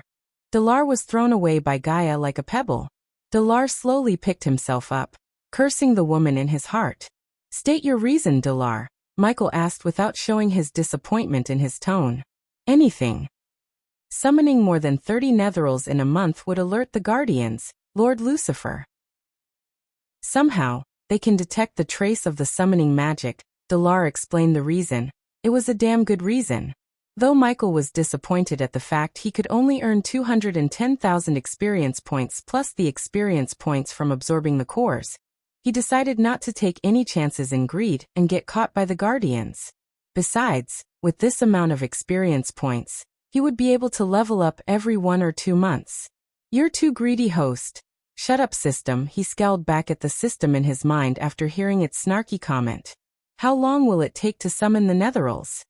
The ritual will take 30 to 40 minutes, Lord Lucifer. Start the ritual in one of the halls here. Go. He dismissed Delar with a wave of his hands. After Delar disappeared from his sight, he willed the system to turn off the masking function. 30 netherils, is this enough for you to get stronger? What if we mess with his mind and exchange him for a huge-ass pile of gold? She suggested, licking her lips inside the mask.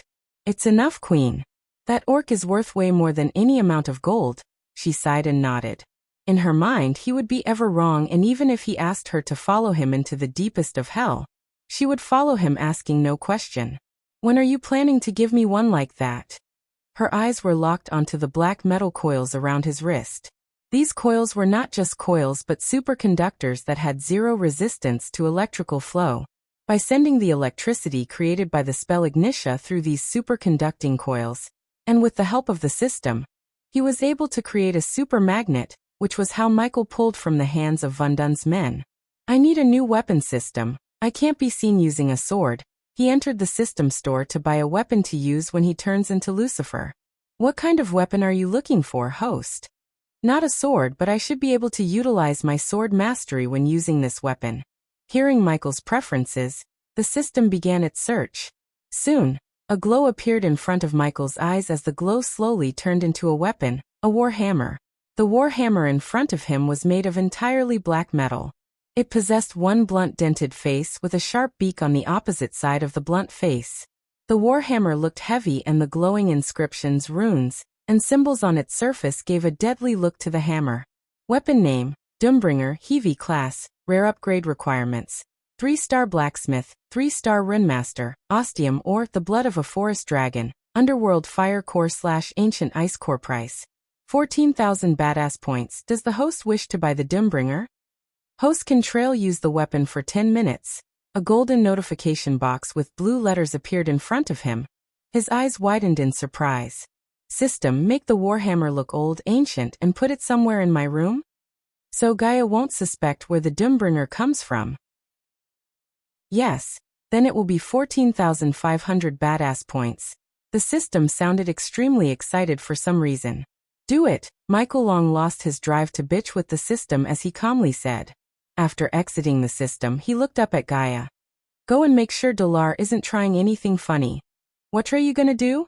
I'll be in my room, casting the masking spell on myself again. Don't take longer or I'll start killing them. Hee, she teased him before leaving the throne hall to find Dalar. I hope you like Lucifer's new weapon, but if you feel slightly disappointed, I hope you're not. Don't worry, check out the required materials to upgrade the Warhammer. Chapter 138. Look what I found in my room. Michael came to the northern hall in the Abyssal to meet Dalar and Gaia. In his hand, she saw a heavy Warhammer. The Warhammer seemed ancient, old, and powerful. It was adorned with silvery symbols and runes from the head to tail. Where did you dash? She asked, only to get interjected by Michael. Behind one of the shelves. I think it was left behind by them, he said. Gaia understood that by them he referred to the Order of Death. Dalar, where are the Netherals? The hall was spacious, just like the hall where there was a small lake and waterfall. This hall was also a pocket dimension. This much space couldn't be explained otherwise. In the center of the hall, a large 7m radius magic circle with runes could be seen. The runes on the circle were glowing, producing a mild humming sound. If you give the world, they will appear here, Lord Lucifer. Dalar bowed deeply. Michael clutched the new Warhammer tightly. Then he nodded, preparing to slaughter the Netherals, so he could reach the next level. Dalar closed his eyes, muttered a few words. Soon the circle started to glow brighter and brighter. Boom. The next moment, the golden circle hovered above the ground before exploding into millions of tiny orbs of light. When the light faded away, 30 Netherals with human traits stood at the place where the circle was. Dalar, order them to attack me. These Netherals wouldn't do anything until Dalar ordered them to do something. If Michael only desired experience points, he could have simply let Gaia kill the Netherals, earning the EXP doing nothing. He didn't want to do that. He wanted to increase his sword mastery as well as train his body and mind in a real battle. For an assassin like him, it was essential to train vigorously to keep the skills sharp. Yes, Lord Lucifer. Dalar bowed. Kill him. Gaia creased her brows, seeing the orc issuing order to kill him instead of just attacking him. A sudden flash of murderous intent ran across Dalar's face. He quickly hid his internet, but Gaia noticed it. Michael noticed this but said nothing of it. For now, he didn't care about the orc's loyalty. After all, Dalar had to escape the dark forest before even thinking to betray him, except if he wasn't immune to the fear toxin. So escaping was not an option. Step aside. Michael's biceps flexed, stretching his black suit due to the weight of the Warhammer. It was damn heavy and required all of his strength to lift it from the ground. Yet he didn't use his both arms because in the future he wanted to swing the Warhammer in one hand and the sword in the other, or dual-wield 2 Warhammers. Gaia was ready to dash forward in case they overwhelmed him with their numbers. After all, he was a body-straightening level 4 warrior while each Netheral was at level 7. Locking their target, all 30 Netherals rushed at him with no strategy or plan. Hands reached out at him to tear him apart. The putrid smell of all the Netherals filled the hall, making Gaia twitch her nose. Death range. The hall became darker around Michael, giving a gloomy feeling to Dalar. Instantly, Michael flexed biceps loosened a bit as his body strength immediately doubled. When the Netherals came closer, he swung the Warhammer at one Netheral. The dented face contacted with the Netheral. The power and force were so great as the Netheral's head exploded, splashing black goo, grayish brain matter across. Wow! Even Michael was surprised at the raw power of this Warhammer. He felt like breaking an eggshell as he swung the Warhammer around him to send 5 Nethers flying. The bone-crunching, blood-splattering sound was like music to his ears. Ding! Congrats to the host for killing a body-refining stage, level 7 Netheral. The reward is 7,000 experience points as well as 100 badass points. Ding. Congrats to the host for killing a body refining stage, level 7 Netheril. The reward is 7,000 experience points as well as 100 badass points. Ding. Congrats to the host for killing a body strengthening stage, level 7 Netheril. The reward is 7,000 experience points. Ding. Congrats to the host for killing a body strengthening stage, level 7 Netheril. The reward is 7,000 experience points as well as 100 badass points. Ding. Congrats to the host for killing a body strengthening stage, level 7 Netheril. The reward is 7,000 experience points as well as 200 badass points. There was no slowing in his movements. He threw the warhammer at the remaining Netherils. His throw had enough momentum and power to bash 3 Netherils back to back before falling to the ground with a loud thud sound. Dalar expected without his hammer he would be vulnerable, at least a bit, but the next moment Michael lost his warhammer. He grabbed the nearby Netheril and used the Netheril as a weapon. He swung the Netheril, forcing the other Netherils to stumble back before ripping the Netheril in his hand into 2 bloody pieces. His raw strength stunned Dalar as began to punch the Netherils through their chest, grabbing the core in one hand and ripping their heads off in the other. It was a devilish display of brute strength and speed, but behind that brute force, Gaia could see the finesse. Each of his moves was calculated, very well thought. Soon Michael punched his way through the Netherils to his warhammer. Instead of bending his back to pick up the warhammer, he stomped the ground as the force made the warhammer fly right into his hand. Ding. Congratulations to the host for successfully being a badass. The reward is 300 badass points. Ding. Congratulations to the host for successfully being a badass. The reward is 500 badass points. With a twist, he turned the warhammer to use the pointy head instead of the dented face. Like splitting a wood log into 2, he brought down the warhammer on one unfortunate Netheril, except the head did not explode like before, but the head came separately with the warhammer. Another swing sent the head directly toward another Netheril before Michael leaping into the air. In the mid-air, Michael grabbed the warhammer using both of his hands, and then he hit the ground with all of his strength. It created a huge powerful shockwave that sent all the surrounding Netherils flying into the walls. The entire hall trembled like an earthquake. Congrats to the host for killing a body refining stage, level 7 Netheril. The reward is 7,000 experience points as well as 100 badass points. Ding. Congrats to the host for killing a body refining stage, level 7 Netheril. The reward is 7,000 experience points as well as 100 badass points. Ding. Congrats to the host for killing a body strengthening stage, level 7 Netheril. The reward is 7,000 experience points. Ding. Congrats to the host for killing a body strengthening stage, level 7 Netheril. The reward is 7,000 experience points as well as 100 badass points. Continuous notifications sounded in his mind. He saw the unmoving bodies of Netherils lying on the ground in their own pool of black goo. After the shockwave attack, there were only 10 Netherils. Some of them had white bloody bones sticking out of their bodies. Let's finish this. Michael grabbed the handle tightly. He then moved towards the only to spiral rapidly with the warhammer pointing at the Netherils. His body soon blurred. In Dalar's eyes, Lucifer seemed like have turned himself into a mini cyclone. The mini cyclopes turned even darker, splattering black goo and brain matter across when the mindless Netherils went straight into the Cyclops. Ding. Congrats to the host for killing a body refining stage, level 7 Netheril. The reward is 7,000 experience points as well as 100 badass points. Ding. Congrats to the host for killing a body refining stage, level 7 Netheril. The reward is 7,000 experience points as well as 100 badass points. Ding. Congrats to the host for killing a body strengthening stage, level 7 Netheril.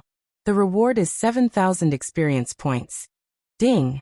Congrats to the host for killing a body strengthening stage, level 7 Netheril.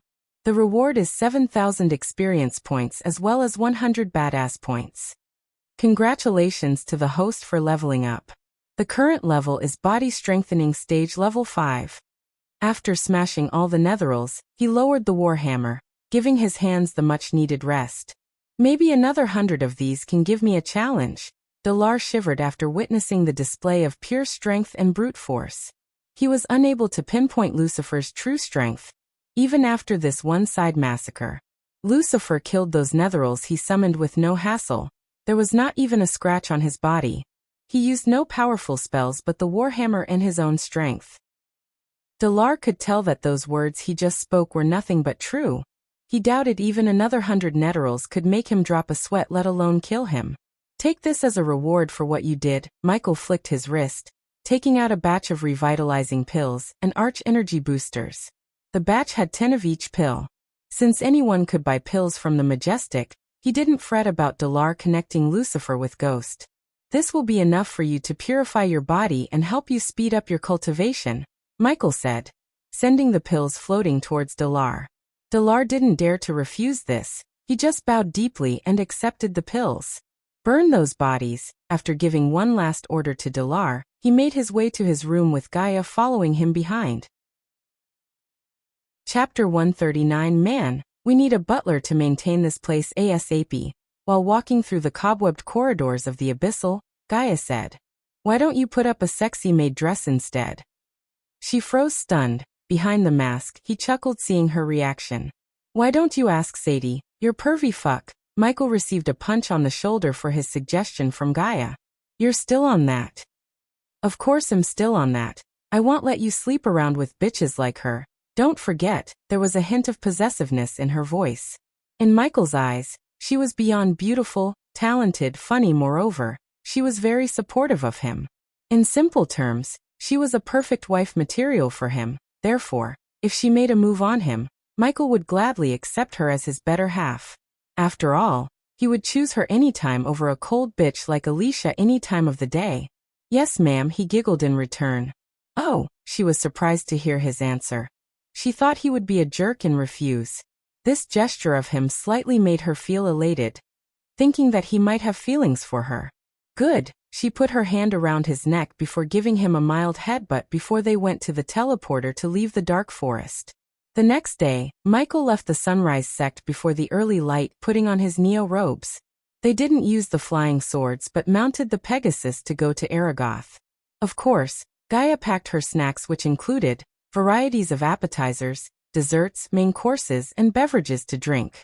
Since this was the baby dragon's first long trip, he was beyond excited. He showed his excitement by showering Michael with kisses and bites. Aragoth was located in Kingdom Draddle.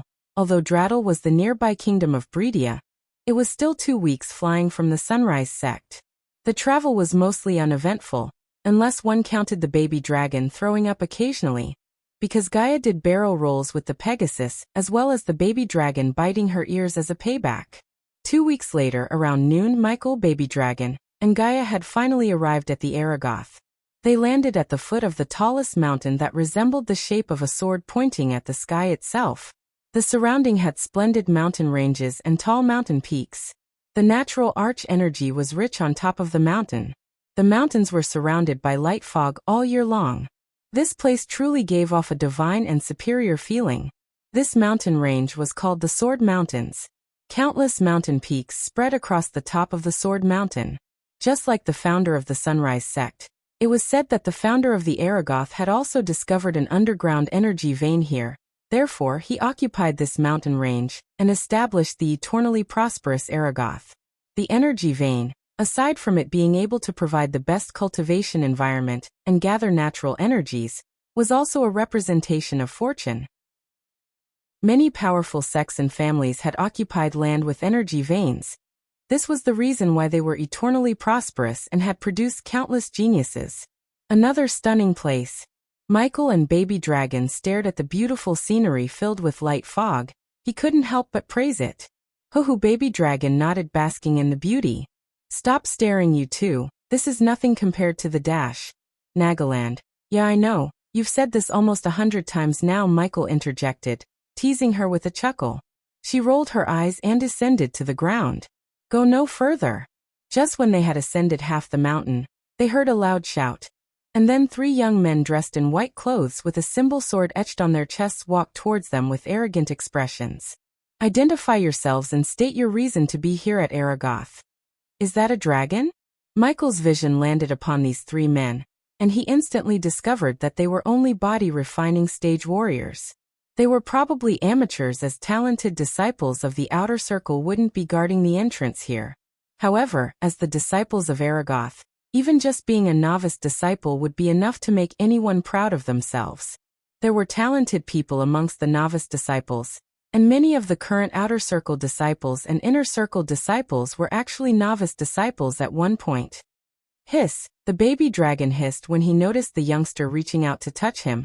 The youngster quickly took his hand back in sudden shock. It's okay, baby dragon. Michael brushed the baby dragon's chin, reassuring him before looking back at the three disciples.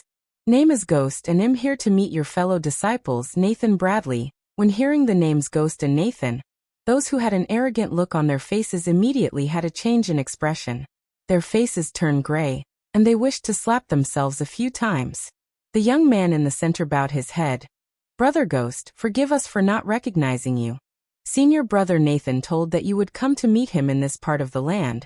Michael's name was not as famous as Noah's because Noah traveled to many places, killing people, making enemies left and right. In fact, he was on the wanted list of Aragoth before he joined the Guardians. However, these three were able to recognize Michael as they had close ties to the students of alchemy. Although Michael was unable to keep himself hidden from the world like back on Earth because of the system, he still liked to keep a low profile and make as few enemies as possible, unlike Noah. They followed the disciples through the paved roads into the intersection of the sect. Soon, they walked under the arch of the gate to discover wonderful and magnificent palaces. Cool, when he saw these parks, buildings, and rivers, he couldn't help but be amazed. Everything was perfect. The architecture of each building had its own magnificent style. Right at this moment, two outer circle disciples walked up from ahead. When they saw Michael, unlike these three, they immediately recognized him and greeted him with eyes full of admiration and awe. Heavens! He is Ghost, the ghost of River Town. He looks so young, perhaps only 19 to 20 years old. What is that on his shoulder? Oh my god, oh my god, oh my god, it's a dragon. I heard he killed a body-strengthening warrior while he was only at the foundation stage. This man looks so delicate and handsome. It's hard to think that he is such a fierce man. Oh my god, I want to hold that dragon in my hands. Look at that chick beside him, she looks hot. I still can't believe he's a 5-freaking-star alchemist. Teacher Olivia won't shut up about him. That's it, I think she actually invited him here to give a special lecture to alchemy students. Lower your voice, idiot. Do you know how many young masters lost their lives coveting beauties like her? Wow. Ghost is so handsome. It would be nice if I could be his girlfriend. Shut up, slut. I heard Sadie and he has a thing between them. Why is he here? The surrounding disciples' discussions became heated. Although people were communicating privately with quiet voices, he had good hearing, so he heard every single word spoken. He couldn't help but laugh and shake his head. Among all these conversations, Gaia's ear twitched when she heard the two disciples mention the name Olivia. Her female instincts kicked in, thinking that Olivia might try to flirt with Ghost. Obviously, his fame of being the 5-star alchemist was spread across the alchemy circle of Aragoth. Alright, carry on with your own matters. Brother Ghost has gone through a long journey. I will need to bring him to senior brother Nathan's residence. In the future, if you have any questions regarding alchemy, I'm sure Brother Ghost will show you some guidance during his stay. The leading disciple waved at the disciples. Then he continued leading him to the inner part.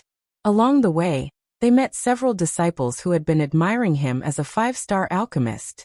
All of them happily greeted him, and were stunned looking at the baby dragon. The disciples of the Aragoth weren't idiots. Pleasing him may not give them any advantages, but it surely wouldn't bring them any disadvantages either. Eventually, they passed the area where all the living quarters of students were located. Behind the living quarters, a very fine courtyard was built. It was located at the top of the mountain, isolated from the living quarters area. Compared to the old shaggy home of his in the Sunrise sect, the house in front of looked like a palace. It was not suitable to call it a home but a bungalow. It was surrounded by mountains and rivers, and there was even a waterfall nearby. The scene was very soothing, the natural arch energy was rich, and it was isolated from all the noise coming from the living quarters area. This was simply the best place for cultivation. Not that Michael needed a place like this to cultivate. Wait here, Brother Ghost. Oh, go inside and bring Senior Brother Nathan. Cool. Michael stood there basking in the beauty while the trio of disciples went towards Nathan's house to inform him. Nathan's not home, Riker. Michael turned his gaze away from the waterfall to see a couple of girls walking towards him, shouting at the trio of disciples who were knocking on the door. They failed to notice Michael on the sidelines. Instead, they shouted at the trio. Teacher Olivia is making every disciple take the potion exams. Thank the sun god we were able to escape before she locks us in the potion lab. That you're tuning in to the Li Mei's Wuxia Whispers YouTube channel. We're so grateful for your support, and don't forget to subscribe to join us on this incredible journey through captivating stories. Your generosity through donations truly makes a world of difference, as it's the primary source of revenue that allows me to expand and enhance this channel for you. Thank you from the bottom of my heart for being a part of this adventure.